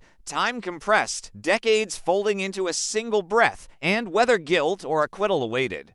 One truth was already undeniable. The night Florida swallowed her whole had finally been forced to speak, and nothing, no verdict, no sentence, would ever fully quiet the echo of what it revealed. The verdict landed without drama, a sequence of words spoken plainly, but their impact rippled outward like a shockwave, guilty on counts that finally named what had been whispered for decades. And as the foreperson's voice steadied, something inside the courtroom released. Not relief exactly, but gravity, the kind that pulls a story back down to earth after years of hovering unresolved. The contractor didn't react the way movies teach people to expect. No outburst, no collapse, just a subtle sag in his shoulders, as if the weight he'd been carrying had shifted rather than disappeared. And when the judge thanked the jury and adjourned, The sound of shuffling feet and quiet sobs filled the space left behind by justice finally articulated. Outside, the town absorbed the news in fragments, phone notifications lighting up kitchen counters, radios murmuring confirmation. Faces tightening as the reality set in that the cold case was no longer cold, no longer abstract, but something with edges and consequences. And the question that replaced what happened was, how did it take so long? Her mother didn't speak to reporters. She stood at the courthouse steps, eyes closed briefly, breathing in a moment she'd imagined in countless forms, none of which matched this one, because knowing the truth doesn't undo the years. It only rearranges them, and when she finally walked away, there was no triumph in her posture, just an exhaustion earned through waiting. Sentencing was set for a later date, another chapter still unwritten, and in the meantime, the investigation didn't stop because verdicts don't end stories like this, they open doors. And as detectives returned to their offices, they carried with them a growing list of questions sparked by testimony, by patterns uncovered too late to ignore. Files once considered closed were pulled again, names cross-referenced, timelines overlapped, and a troubling symmetry began to emerge, reports of other women, other nights. Other stretches of road that felt suddenly less random, less isolated, and while no one said it out loud at first, the implication settled heavily. That this case might not have been alone in its silence. The contractor was transferred to a holding facility, his life reduced to schedules and counts. But even there, his presence stirred unease, guards noting his withdrawal, his fixation on routine. The way he flinched at sounds that reminded him of digging, of earth giving way, and though he maintained his innocence publicly, privately something in him had shifted. The posture of someone who knows the world has finally caught up. Prosecutors prepared for sentencing with the same restraint that had defined the trial, victim impact statements reviewed carefully, language chosen not to inflame but to honor, and as they worked, they coordinated with cold case units from neighboring counties, sharing findings, methods, lessons learned, because forgotten evidence doesn't exist in isolation. It sits among other forgotten things. Media attention swelled and then recalibrated. The initial headlines giving way to deeper examinations, long-form pieces tracing how the case had slipped through gaps in technology and policy, how routine decisions had compounded into decades of uncertainty, and with that scrutiny came discomfort. Agencies asked to explain not just what had been done, but what hadn't. Evidence rooms across the state felt the ripple, audits initiated, boxes reopened, analysts trained to look again at what once seemed settled, and in quiet labs. Soil samples and fibers and partial prints were reintroduced to machines that hadn't existed when the evidence was first collected, the past meeting the present in ways that felt overdue. The mangroves became a place of reflection rather than fear, still heavy with memory, but no longer untouchable, and people returned there with a different awareness. Recognizing how easily beauty can coexist with violence, how landscapes don't choose what they witness, they simply remember. Her story shifted in the public consciousness, no longer just a cautionary tale, but a catalyst, something that had forced change through persistence rather than spectacle. And advocacy groups referenced it often, pointing to how patience and technology, paired with a refusal to let absence become acceptance, could reshape outcomes once considered fixed. Sentencing day arrived under a gray Florida sky, the kind that pressed low and humid, mirroring the mood inside the courtroom, and as the judge reviewed the facts again. The long arc of the case condensed into language designed to be precise rather than poetic, because this was no longer about mystery, it was about accountability. Her mother spoke then, her voice steady but unguarded, describing not the violence, but the void, the birthdays missed, the porch light that stayed on long after hope had learned new definitions. And when she finished, the room was quiet, the kind of quiet that doesn't ask for applause. The sentence was handed down, years measured in numbers that felt both heavy and insufficient, because time served can never equal time taken, and as the contractor was led away, There was no sense of finality, only the closing of one door among many still ajar. In the weeks that followed, tips came in, some credible, some not, all treated with a seriousness that hadn't always been possible before, and one by one, investigators followed them, tracing lines that sometimes led nowhere, sometimes led to questions they hadn't yet learned how to ask. One file in particular refused to settle, a disappearance years earlier, in land similarities too precise to ignore, and as detectives compared notes, the shape of something larger began to emerge. A pattern not yet proven, but no longer dismissible, and though charges remained confined to a single case, the investigation widened in spirit if not in scope. The contractor was questioned again, this time not as a defendant fighting a single charge, but as a potential key to other locked rooms, and while he continued to deny, to deflect. His resistance carried a different quality now, less confident, more brittle, and in moments when he thought no one was listening, he spoke of nights he couldn't sleep, of sounds he couldn't escape. Whether those moments would ever translate into truth remained uncertain, but investigators understood something fundamental now, that cold cases don't thaw evenly, they melt in stages, revealing fragments that demand further excavation, further courage to confront what might be found. The town adjusted slowly, the way communities do after prolonged tension, routines reestablished, conversations shifting back to weather and traffic and ordinary concerns.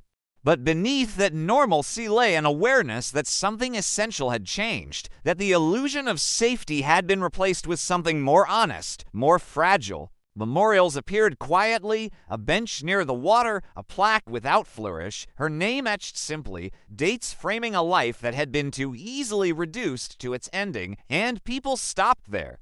Not just to remember her, but to acknowledge the cost of forgetting. As months passed, the story settled into history, but not into silence, referenced in training sessions, in policy reviews, in discussions about how many answers still sit dormant, waiting for someone to care enough to look again, and the phrase cold case took on new weight, no longer synonymous with hopeless, but with unfinished. On some nights, when the air was thick and the cicadas loud, people driving that inland road slowed without knowing why, a reflex born from shared memory, from an understanding that the land had been asked to hold too much for too long, and though the past couldn't be undone, it had been named, and in naming it, something shifted. The case that began with an abandoned car by the mangroves had done more than deliver a verdict. It had exposed the quiet mechanics of neglect and the power of persistence. And as Florida continued to hum and sweat and move forward, the echo of that night remained, not as an unanswered question anymore, but as a reminder that truth, once disturbed, does not return easily to sleep. Time moved differently after the verdict, not faster, not slower, just heavier, as if every day carried an added layer of awareness that couldn't be shrugged off.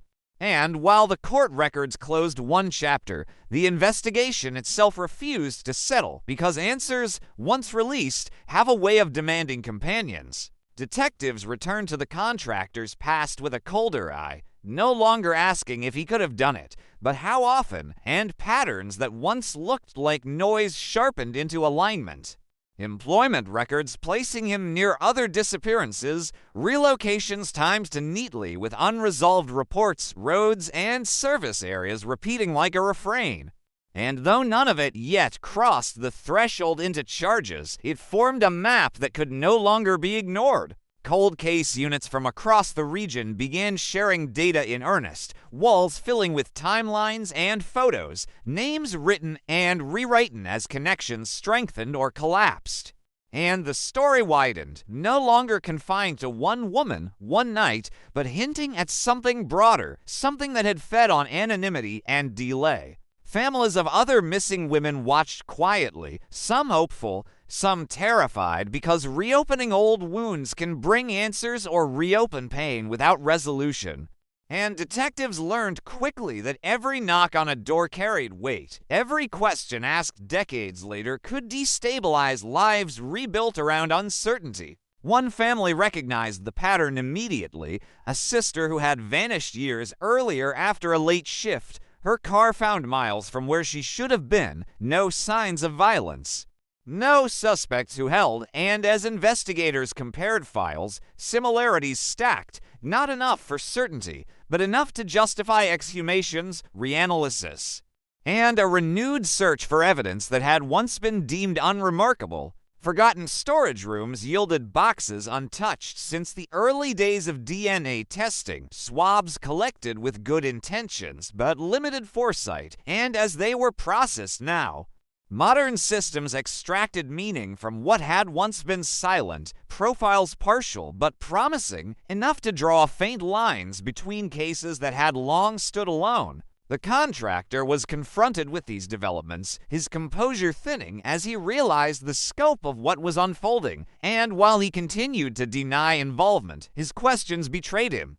Asking how much they knew, how far back they were looking, concerns that spoke louder than protestations of innocence ever could. Psychologists were brought in not to excuse, but to understand two profile patterns of escalation and opportunity.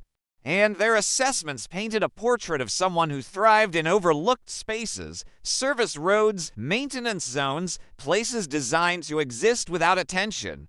And it became clear how easily such a person could operate when systems were fragmented and communication was limited. The community felt the shift too, conversations turning uneasy as people reconsidered past moments, late-night sightings, uneasy feelings dismissed as imagination. And with that reconsideration came guilt, a collective questioning of how often instincts had been overridden by convenience or disbelief. Her mother watched from a distance as the case that had defined her life expanded outward, her own grief now interwoven with the grief of others. And though she never sought a role in this broader reckoning, her story became its foundation, the proof that persistence could pull truth from even the most stubborn silence. Documentaries were proposed, books outlined, but investigators guarded details fiercely, aware that attention can contaminate as easily as it can illuminate, and they focused instead on the work. Slow, meticulous, unglamorous, knowing that real answers rarely arrive with cinematic timing. One excavation led to another, some yielding nothing, others producing fragments that demanded further inquiry, and while no additional remains were immediately linked, the accumulation of evidence tightened the narrative, suggesting a window of years where opportunity, access, and absence of scrutiny had converged dangerously. The inland road became a reference point in training manuals, a case study in how geography can be weaponized, how familiarity with overlooked infrastructure can enable violence. And policies shifted quietly, maintenance logs centralized, access monitored, blind spots acknowledged rather than assumed away. The contractor's appeals moved forward, predictable and procedural, but lacking the force of innocence, and as judges reviewed motions, the underlying facts remained unmoved. The physical evidence anchoring the case in a way arguments could not easily erode. Years after the car was found by the mangroves, a marker was placed near the inland site where remains had been recovered, modest, intentional, acknowledging not just a life lost, but a truth uncovered too late, and people left flowers there, strangers united by the understanding that some places change us whether we notice or not. Investigators continued to follow leads late into the night, fueled not by obligation anymore, but by a sense of responsibility sharpened by hindsight. Because every reopened cold case carried the echo of this one, the reminder that forgotten evidence isn't neutral, it's potential delayed. As Florida's seasons cycled, storms washing over roads that had once concealed secrets, the land itself seemed to reset, but the knowledge remained, carried forward in databases, in protocols. In the quiet resolve of people who had learned the cost of letting silence stand unchallenged. The story no longer belonged solely to the past. It lived in ongoing investigations, in policy changes, in the way officers paused a second longer before dismissing a detail as insignificant. And in that persistence, the case found a second life, not as tragedy alone, but as catalyst. And somewhere, in an evidence room lit by fluorescent hum, a technician labeled another box, another sample pulled from obscurity, and for a moment, the weight of possibility hung in the air.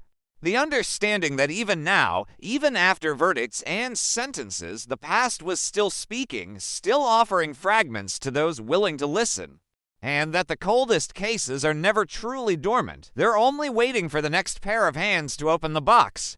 The nights grew longer, the humid Florida air heavy with the scent of mangroves and salt, and yet the inland roads seemed quieter, almost watchful, as if the landscape itself had absorbed the violence that had once slipped through unnoticed. Investigators drove them again and again, headlights cutting through the darkness, scanning for the overlooked, retracing the movements of someone who had lived invisibly among ordinary people. And every turn, every curve, whispered a memory the town could no longer deny. The contractor remained in prison, his movements tightly controlled, but news of the ongoing cold case inquiries reached him. And each mention chipped away at the composure he had cultivated over decades. Officers noted subtle changes in behavior, hesitation before answering questions, fleeting glances at shadows in corners, the faint tightening of fists, and even in isolation. The past pressed against him relentlessly. He had lived in silence for so long, yet now fragments of his own patterns, once private, were being traced publicly, stitched together by forensic science, memory, and chance. Meanwhile, the families of other missing women watched with cautious optimism. Names that had disappeared from newspapers decades ago were resurfacing in cold case files, and while some leads led nowhere, others offered faint glimmers of hope, a re-examined photo, a misfiled report, a tiny fragment of DNA long ignored. Every breakthrough reminded them that the absence of proof was never proof of absence, and that the tenacity of investigators could pull stories out of the shadows that had held them captive. Detectives reviewed old maps, charts marking travel routes, work schedules, and unusual sightings, overlaying new data with what had been collected years ago. Each pattern told a story, subtle but insistent. The inland road, once just a place to pass through unnoticed, became a focal point, a nexus of movement, opportunity, and concealment. Investigators realized that geography had been exploited, that ordinary spaces had become weapons of invisibility, and that understanding the landscape was as crucial as understanding the suspect. Forensic specialists continued to refine their analysis, applying modern techniques to decades-old evidence. Fibers once thought irrelevant now told stories. Soil samples mapped the movement of bodies, not just their resting places. And the faintest trace of hair could connect timelines previously considered unrelated. The lab buzzed quietly with discovery, as if every corner contained a whisper of a story begging to be told. The cold case that had been solved in court was revealing layers that extended far beyond the verdict. Community awareness evolved as well. Neighborhood meetings, once casual and routine, now carried a somber undercurrent. People shared memories they had long dismissed, strange headlights, passing strangers, fleeting encounters that felt wrong, but were too easily rationalized. Parents told children to be cautious, neighbors kept watch over each other, and the town became hyper-aware, carrying a collective vigilance that only long absence and belated revelation can create. The contractor's past came under intense scrutiny. Background checks, old employment records, and past addresses were reevaluated, and discrepancies emerged. Previous complaints that had been dismissed now appeared as warning signs. Patterns of proximity, timing, and access were examined, revealing a series of moments that, individually, seemed innocuous, but together painted a portrait of opportunity, intention, and concealment. Investigators were careful to distinguish evidence from conjecture, yet the alignment was compelling, undeniable, and chilling. Meanwhile, the media circled the story cautiously, balancing public interest with the ethical responsibility of accuracy. Documentaries and exposes began to take shape, not as sensationalism, but as chronicles of systemic oversight, human error, and eventual triumph in uncovering truth. Interviews with detectives, forensic specialists, and families created a tapestry of voices, each reinforcing the central narrative: cold cases never truly die. They wait for attention, for scrutiny, for persistence. Her mother remained a quiet figure in public, attending only select hearings and memorials. She avoided media frenzy, instead focusing on advocacy, helping families of other missing persons navigate bureaucratic obstacles she had come to know intimately.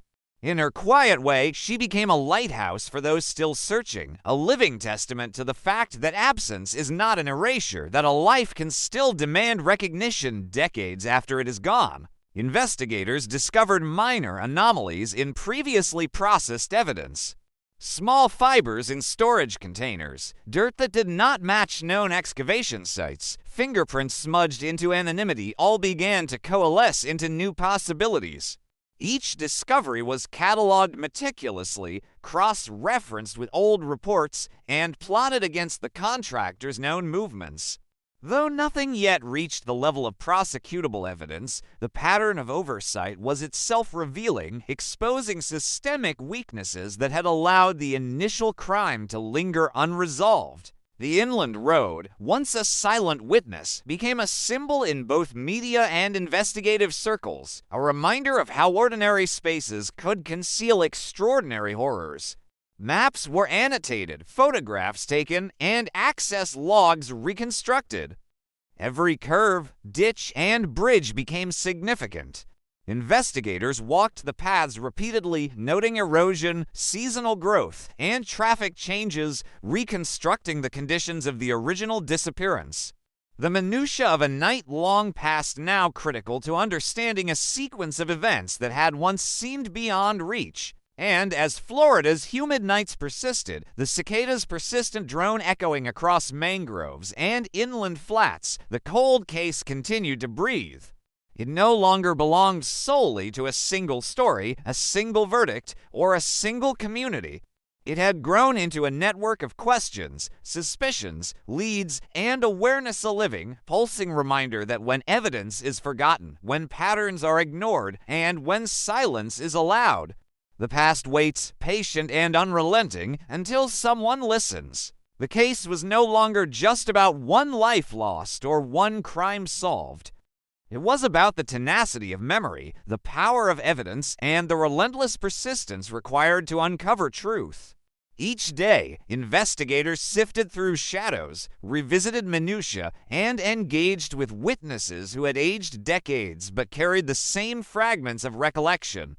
The cold case, once dormant, was alive again, and every new detail, every faint trace, every whisper of recognition became part of a story that refused to end quietly. Even as the contractor remained behind bars, the investigation had taken on a momentum of its own. Files once deemed irrelevant were reassessed. Evidence once overlooked now carried weight. And the human cost of delay lost years, grief, unasked questions infused every decision. The echoes of the original disappearance reverberated across time and space, reshaping not just the case, but the entire understanding of how violence could persist unnoticed in ordinary lives. In this way, the cold case became a lesson and a warning that even when a verdict is reached, even when one story is named, there remain threads in the shadows, connections that defy closure, and truths that will only reveal themselves to those willing to pursue them relentlessly. The night of her disappearance, once a place of terror and uncertainty, now pulsed quietly with possibility, a reminder that the search for answers is never truly over. Even in the stillness of the courthouse, the quiet offices of law enforcement, and the shadows of Florida's mangroves, the cold case spoke. It whispered in evidence boxes, in lab reports, in the memory of those who had survived, in the worn paths of inland roads. And as long as someone listened, as long as someone cared to look again, it refused to rest, proving that forgotten evidence can always change everything, and that the past, patient and persistent, waits for no one, but it never forgets. Years bled into each other, the calendar pages turning quietly, but the momentum of the investigation refused to wane. The contractor's conviction had become a fulcrum, a point from which other inquiries pivoted, and detectives realized that what had once been dismissed as coincidence now demanded attention. Files were reopened, reports re-examined, and the very word cold case began to take on a new gravity, no longer shorthand for hopelessness, but for unfinished work.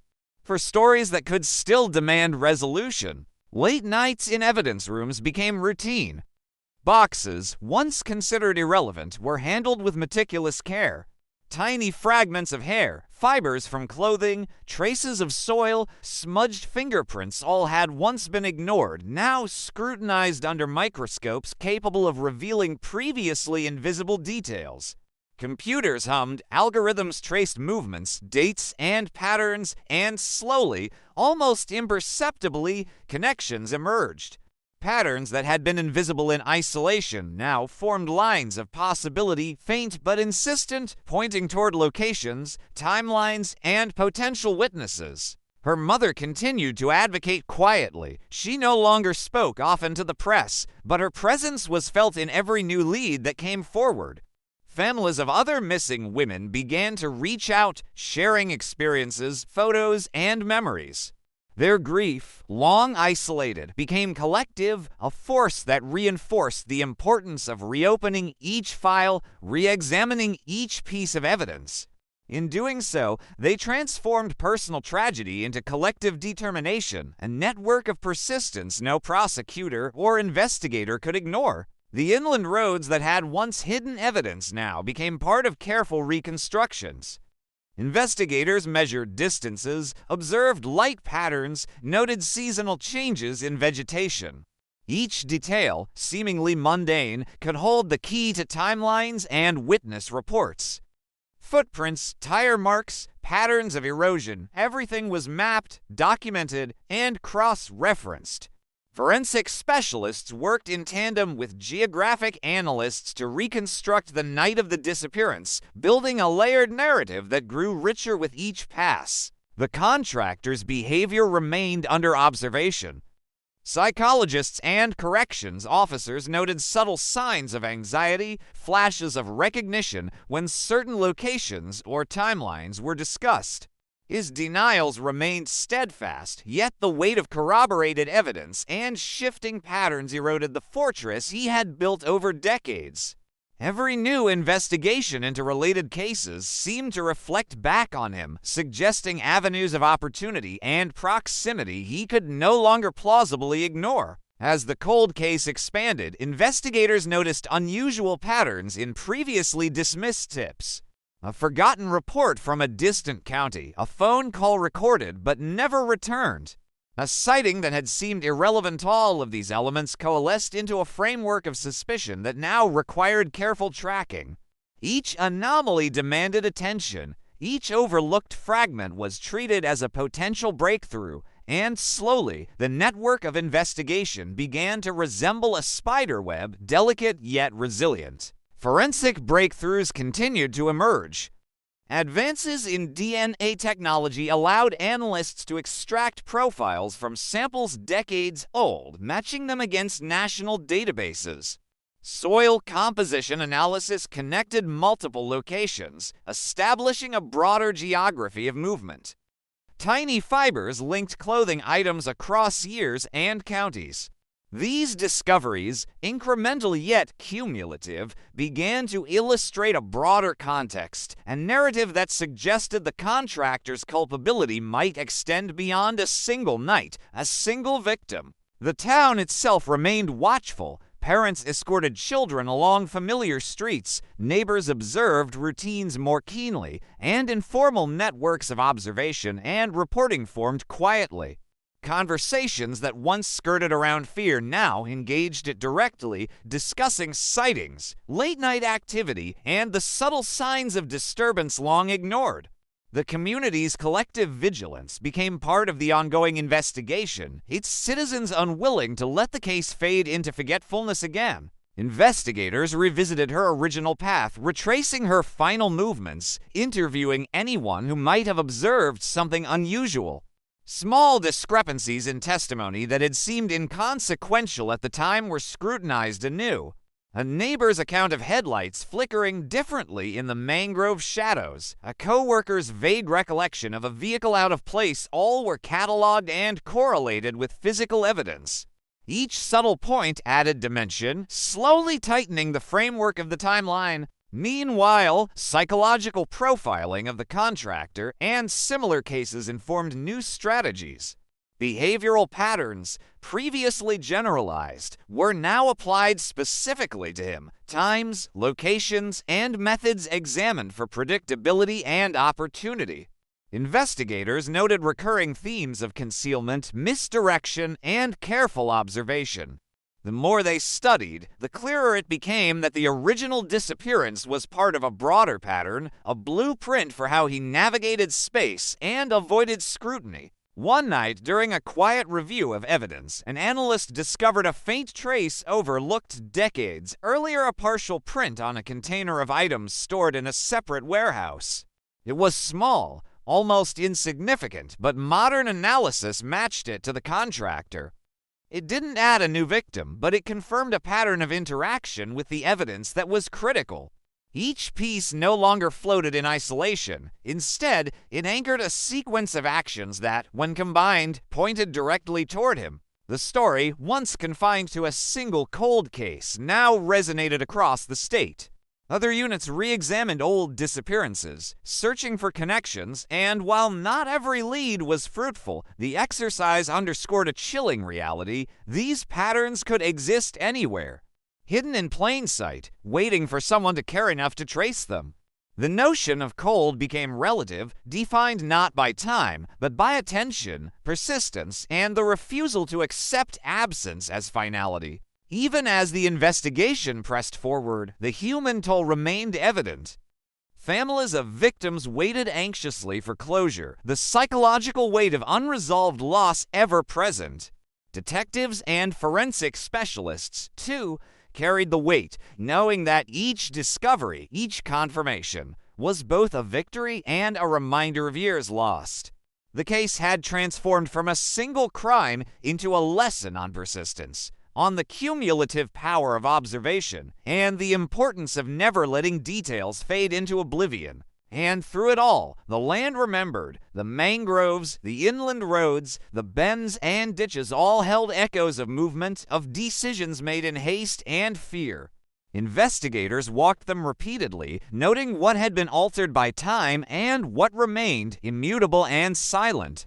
The environment itself had become a witness, recording in soil and plant, in patterns of erosion and displacement, a testimony that no confession or denial could erase. Even as the contractor served his sentence, the case evolved. Files continued to be cross-checked, patterns examined, evidence reevaluated. The cold case refused to rest, proving that while one chapter had ended in court, the story itself remained alive, demanding scrutiny, compelling attention, and reminding all involved that the past, patient and unyielding, never truly sleeps. The investigation's reach extended far beyond a single night, a single victim, and a single verdict. It had become a living, breathing mechanism of accountability, capable of illuminating truths long hidden, of giving voice to the silent, of ensuring that the consequences of oversight would not simply fade with time. And in that persistence, in that refusal to let the cold case lie dormant, the investigators, the families, and the community found a measure of justice that, though incomplete, remained unrelenting, unforgotten, and, even as the calendar turned, years folding over each other like layers of sediment, the cold case refused to rest. The verdict against the contractor had marked an ending for one chapter, but in truth, it had opened countless others. Every day, new leads emerged, small anomalies in old reports, calls that had been ignored or misplaced, a photograph misfiled in a drawer somewhere, all demanding the same meticulous attention that had finally broken the case open years before. Investigators moved through these fragments with a patience born of long practice, aware that even the smallest detail could be the thread that unraveled the pattern. The inland road, silent and still beneath the dense Florida canopy, had become a living archive. Investigators walked its curves repeatedly, noting where the light fell at different hours, where shadows deepened, where erosion revealed hidden spaces. Tire tracks, footprints, even disturbed foliage became data points in a timeline that stretched across decades. Nothing was to minor, because in cold cases, minor often became monumental. And while the road seemed ordinary to outsiders, to those who had studied it, it spoke constantly, murmuring of opportunities seized, paths taken, and choices concealed. Her mother continued her quiet vigilance, a sentinel for the stories that might otherwise be forgotten. She did not seek attention, did not crave recognition, but her presence mattered. Families of other missing women found in her an advocate who understood the exhaustion of hope and the hunger for answers. Through her, their voices were amplified, their stories treated with the same gravity that had been afforded her daughters. Each meeting, each conversation, each small gesture of support became a thread linking past loss with ongoing search, reinforcing the unspoken principle that cold cases are only as cold as those willing to ignore them. Evidence rooms buzzed with quiet activity. Technicians examined boxes of swabs, fibers, and soil samples that had long been dormant. Modern DNA methods were applied to decades-old evidence, producing matches that would have been impossible at the time of the original investigation. Partial prints, once dismissed, were now cross-referenced against national databases. Each fragment found its place in an emerging mosaic, a pattern that suggested not isolated incidents, but a methodical series of acts spanning years, and perhaps even multiple counties. Investigators revisited the contractor's past in painstaking detail. Employment logs, travel records, witness statements all were scrutinized under new scrutiny. Patterns that had once seemed coincidental now revealed themselves as calculated, deliberate, exploiting gaps in supervision and attention. His denials, steadfast as they were, now seemed hollow against the accumulation of evidence and the meticulous reconstruction of timelines. Every day, his presence in the narrative became more inescapable, each link in the chain reinforced by cross-examination and modern forensic science. Meanwhile, the community remained altered, though outwardly normal. Parents walked children along the familiar streets with a careful vigilance, neighbors watched each other with quiet awareness, and casual conversations carried the weight of memory. The town had absorbed the lessons of the past, that ordinary places could conceal extraordinary crimes, that vigilance mattered, and that silence or indifference could permit tragedy to linger. The collective consciousness was reshaped, subtly but irreversibly, by the revelation of what had once been forgotten. Investigators also began to connect the case to other disappearances. Similarities in timing, geography, and methods suggested the possibility of additional crimes. While nothing had yet reached prosecutable standards, the patterning was undeniable, prompting audits of cold cases across jurisdictions. Reports that had once been considered unrelated were now part of a larger mosaic, a network of possibilities that demanded scrutiny. Cold cases no longer stood alone, they existed in dialogue, their echoes intersecting and amplifying one another. Forensic breakthroughs continued to redefine the investigation. Tiny fibers, soil traces, and partial DNA profiles were matched with unprecedented precision. Containers long left untouched yielded critical information when re-examined under modern techniques. Even decades-old photographic negatives revealed details previously invisible. These incremental discoveries, each small in isolation, cumulatively formed a compelling narrative, drawing together threads that had once been dismissed or overlooked. And yet, even as evidence mounted, the human toll persisted. Families waited, years of absence leaving indelible marks. Investigators carried the weight of those waiting, their sense of responsibility deepened by the knowledge that delays had consequences. The cold case was more than evidence and analysis. It was memory made tangible, grief rendered actionable, and justice measured not merely in verdicts, but in persistent attention to truth. The mangroves and inland roads remained witnesses, unchanged in their silence. They absorbed the passing of years, storms, and seasons, storing memory in soil, in erosion, in shadows. Investigators walked those paths, noting every shift, every indentation, every trace left by time or human movement. The environment itself had become an archive, preserving evidence in ways that human recollection could not. And so the cold case persisted, alive in evidence, memory, and vigilance. It existed in files, in labs, in the cautious steps of investigators, and in the awareness of a community that refused to forget. Each discovery, each re-examined fragment, each corroborated timeline affirmed a fundamental truth: cold cases never truly die. They wait, they challenge, they demand attention. And when the right combination of persistence, science, and observation arrives, they speak with a clarity that can be as shocking as it is inevitable. The story, once dormant, had become living, breathing, expanding beyond the courtroom, beyond a single verdict, into a broader reckoning. The past, patient and relentless, had finally been disturbed.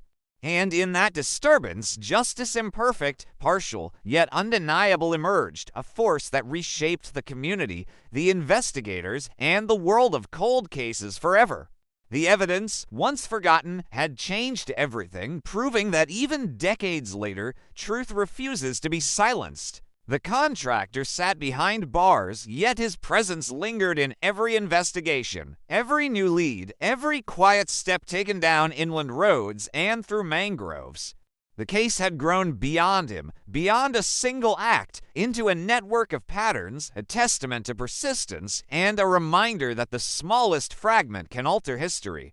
Cold cases, once thought dormant, had become living proof. The past is patient, evidence is persistent, and justice, when finally coaxed into light, has a resonance that echoes for years, decades, and lifetimes. And as Florida's humid nights stretched on, cicadas droning their relentless rhythm, investigators continued their work. They traced footsteps, reconstructed timelines, and re-examined every detail with the quiet certainty that nothing is ever truly lost. For the story was not finished. It never is. Cold cases wait. They remember, they demand, and the truth, once found, refuses to be ignored. The mangroves, the roads, the soil, the shadows all whispered the same lesson, that nothing buried, forgotten, or overlooked ever truly disappears, and when attention finally arrives, it changes everything. Even after decades of investigation, the air in the office felt heavier than ever. Files stacked like silent witnesses, each folder containing a story someone had tried to forget, each report a reminder that the past never truly leaves us. Investigators moved through the stacks carefully, fingertips grazing yellowed papers, noting dates, times, and names, and somewhere between the folds, a new thread always seems to emerge an anomaly. A whisper, a trace of something that had been overlooked. The inland road remained a symbol. Locals passed it every day without a second thought, yet to detectives, it was an archive of events, a chronicle written in tire tracks, footprints, and erosion patterns. Even as seasons shifted, storms reshaped the landscape, and growth concealed paths, the evidence remained encoded in soil, in mud, in the subtle impressions left by movement decades before. Each return to the road brought new observations, new angles, new ways of interpreting the space. And investigators began to understand that geography itself could hold secrets as persistent as memory. The contractor, confined behind prison walls, had become a study in containment. Psychologists observed him quietly, noting micro-expressions, patterns of anxiety, fleeting recognition when timelines were recited, and subtle changes in demeanor whenever the inland road or certain dates were mentioned. He denied everything with practiced calm, but those who watched closely saw the fissures in his composure.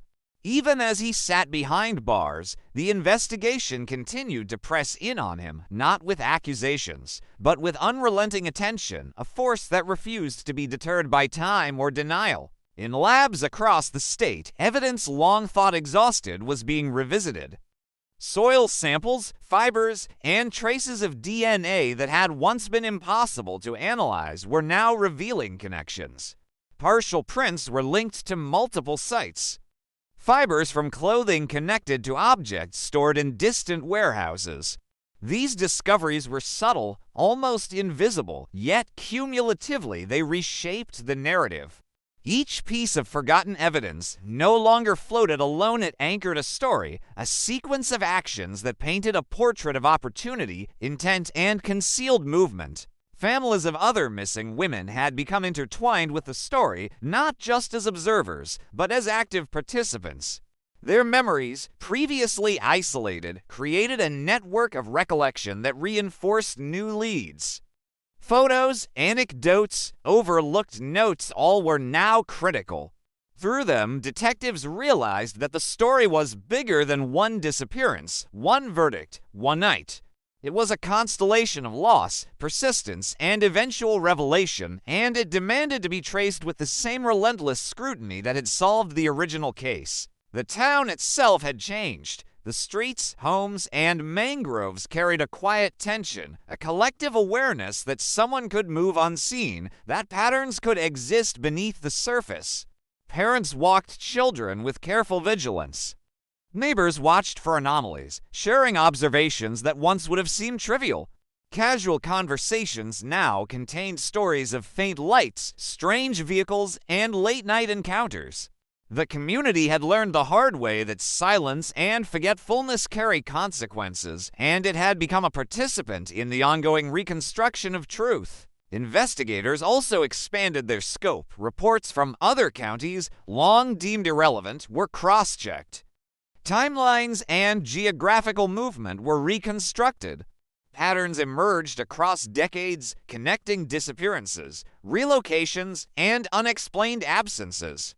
Each new piece of information was carefully cataloged, matched against old evidence, and examined for corroboration. It became clear that what had once been isolated incidents were part of a broader network, patterns that demanded scrutiny, respect, and unrelenting attention. Forensic breakthroughs reshaped the investigation daily. High-resolution analysis extracted details from photographic negatives decades old. DNA technology provided partial matches where previously there had been silence. Tiny fibers, once considered unremarkable, became proof of presence. Every fragment of evidence added dimension to the narrative, weaving together a tapestry of movement, concealment, and opportunity. Cold cases, once thought dormant, were now revealed to be alive, capable of speaking through the smallest of traces. The inland road and mangroves remained silent witnesses, yet investigators treated them as allies. Every walk, every measurement, every observation became part of the story. The terrain itself was a repository of memory, keeping record of movement, timing, and human action in ways that paper could not. In understanding the land, detectives began to understand the crimes themselves, the deliberate exploitation of ordinary spaces, and the patience required to uncover truth in places designed to be overlooked. Even as decades passed, the cold case refused to be defined by a single verdict. It existed as a living, breathing entity, part memory, part evidence, part human persistence. Investigators knew that the past does not release its secrets easily, but neither does it remain silent forever. Evidence, no matter how small, has a way of demanding attention. Fragments once dismissed, once forgotten, can change everything when revisited with patience, technology, and relentless scrutiny. Her story, her absence, had become something greater than a single crime. It was a catalyst for justice, a reminder of the persistence required to confront overlooked horrors, and proof that even decades later, the past is patient, evidence is persistent, and the truth, once coaxed into light, refuses to be ignored.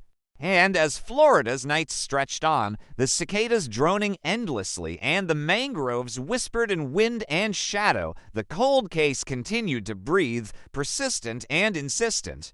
Proving that some stories never end, they only wait for someone to listen, and when they do, everything changes. The contractor remained behind bars, but the investigation had grown beyond him. The cold case had become a network of patterns, a web of evidence, a testament to patience and relentless pursuit.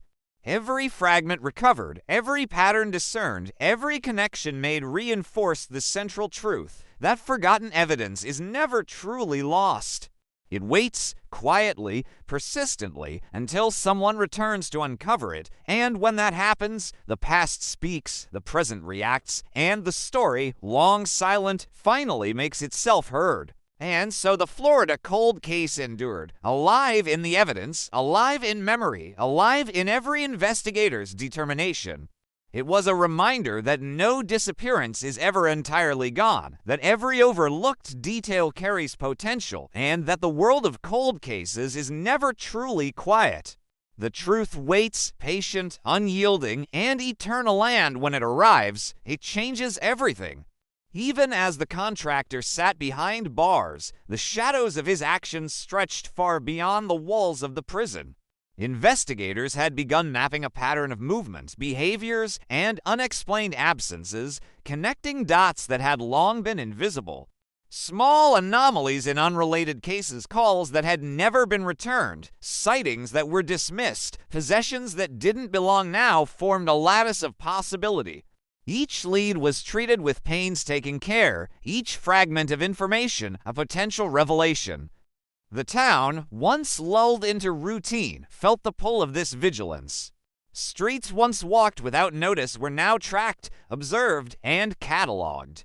Every shadow, every flicker of light became a whisper of history, evidence encoded into the ordinary spaces that had once concealed danger. At night, detectives returned to the inland roads, flashlights cutting through mangroves thick with moisture, their eyes scanning for subtle depressions in soil, tire impressions hardened over years. Traces of movement that might have gone unnoticed decades ago. They moved carefully, knowing that time had altered the landscape, but that small, imperceptible clues could survive seasons, storms, and forgetfulness. In the quiet, the road seemed to speak, as though it remembered more than any witness could, recording the faint echoes of footsteps, of hesitation, of secrets deliberately hidden. Families continued to play an unexpected role in the investigation. Her mother, silent but determined, guided other families through the labyrinth of bureaucracy and evidence, teaching them how to preserve small details, encouraging them to keep records of memories long thought insignificant. Photos, phone logs, weather reports, and even fleeting recollections became part of a living archive. Investigators began to recognize that the collective memory of the community memories shared, compared, and revisited was as valuable as any forensic lab. Memory itself had become evidence, and persistence the key to unlocking it. Meanwhile, forensic labs across the state were operating at a frenetic pace. DNA technology, once unimaginable, was applied to decades-old samples, revealing connections that had been invisible for years. Partial prints were matched to previously unrelated cases, fibers were traced across states, and minuscule traces of soil and pollen began forming patterns that suggested movement and presence over a broader geography. The cold case was no longer isolated. It had become a network, a series of interlinked events and actions stretching far beyond the original disappearance, suggesting the possibility of additional victims and undiscovered locations. The contractor's demeanor remained deceptively calm, but small fissures appeared when timelines, locations, and evidence were discussed. Observers noted fleeting glances, subtle tics, hesitation in speech, and an occasional tremor in hands that had long seemed steady. Even the walls of the prison could not insulate him from the relentless reconstruction of his past. Every new lead, every re-examined report, every forensic breakthrough seemed to press inward, reminding him that time and distance were no longer shields. and that the persistence of investigators could pierce decades of concealment. The town itself was haunted by more than memory. Streets, sidewalks, and mangroves carried the weight of history, holding traces of movement, of choices made in darkness, of danger lurking within ordinary life. Neighbors spoke quietly of headlights cutting through the trees, vehicles parked along, strangers passing unnoticed in years past. Everyday routines were infused with an awareness that what once seemed normal could conceal a nightmare. The environment had become a repository of memory, a witness encoded in soil, in erosion patterns, in the bending of grass and displacement of debris. Investigators revisited old maps, overlaying them with modern data. Timelines were reconstructed with astonishing precision, and patterns emerged that suggested intentionality and planning. Each detail, from the placement of items in storage to the timing of the contractor's movements, became a clue in a puzzle that had grown exponentially more complex. Analysts traced connections between seemingly disparate events, constructing a lattice of behavior that illuminated opportunities, risk, and concealment strategies employed across years. At the same time, media and documentaries began chronicling the persistence of the cold case, not as sensationalism, but as a record of human tenacity. Interviews with detectives, forensic specialists, and family members created a narrative that reached beyond headlines, showing how dedication, persistence, and the revisitation of forgotten evidence could yield results decades after a crime. The story became a lesson that no case is truly closed until all leads are exhausted, and that sometimes justice is measured in decades rather than days. Psychological profiling grew increasingly central to the investigation. Patterns of behavior were mapped, not just in the contractor, but across similar cases, revealing consistencies that allowed investigators to anticipate possible locations, actions, or missed opportunities. Behavioral analysis reinforced forensic and eyewitness evidence, guiding searches and suggesting lines of inquiry previously unconsidered. This integration of mind, matter, and memory transformed the investigation from a retrospective into a dynamic, ongoing pursuit. Even as the cold case extended into new territories of inquiry, its human cost remained undeniable. Families continued to live in quiet limbo, their grief compounded by years of uncertainty. Detectives carried the weight of responsibility, knowing that each overlooked detail, each ignored report, had prolonged suffering. Yet the persistence of investigation became a form of justice, a recognition that time could not erase the importance of memory, nor the value of persistence. And so the Florida cold case persisted. Evidence boxes, soil samples, photographs, fibers, and DNA traces became instruments of revelation. The inland roads and mangroves stood as silent witnesses, preserving memory where humans had failed. Families, investigators, and communities, all intertwined, refused to let the story fade into silence. The past waited patiently, persistent, and unyielding, and when attention finally returned, every fragment, every clue, every whispered memory demanded recognition. The story was far from over. The cold case had become a force of its own, transcending a single verdict, a single night, a single life lost. It had become a testament to persistence, to the necessity of revisiting what was forgotten, and to the unrelenting capacity of evidence, no matter how small or overlooked, to reshape understanding. In Florida, the nights remained humid, the cicadas droned endlessly, and the mangroves whispered in shadow and wind. But one truth had become undeniable: cold cases never truly end. They wait. They remember, and when the world finally listens, the past changes everything. The investigation had grown into something bigger than any individual. What began as a single missing person case had expanded into a map of patterns, timelines, and possibilities stretching across the state. Detectives traced movements, cross-referenced reports, and mapped anomalies, seeing connections that decades earlier had gone unnoticed. Each newly discovered link was both exhilarating and chilling. The cold case was no longer a story of what had been lost, but of how much had been hidden in plain sight, waiting for someone to notice. In the labs, technology worked quietly but relentlessly. DNA sequences once considered degraded were now producing partial matches, fibers, and hairs, examined under microscopes decades old, revealed previously invisible details. Photographic negatives captured shadows and shapes that had once gone unnoticed. Each discovery added dimension, filling gaps in timelines, revealing proximity, and hinting at opportunity. Every overlooked trace became a story, and every story carried a weight that refused to be ignored. The contractor, still serving his sentence, remained the focal point, though investigators were beginning to see him as part of a larger narrative. Behavioral patterns suggested the possibility of other victims, locations, and acts previously unconnected.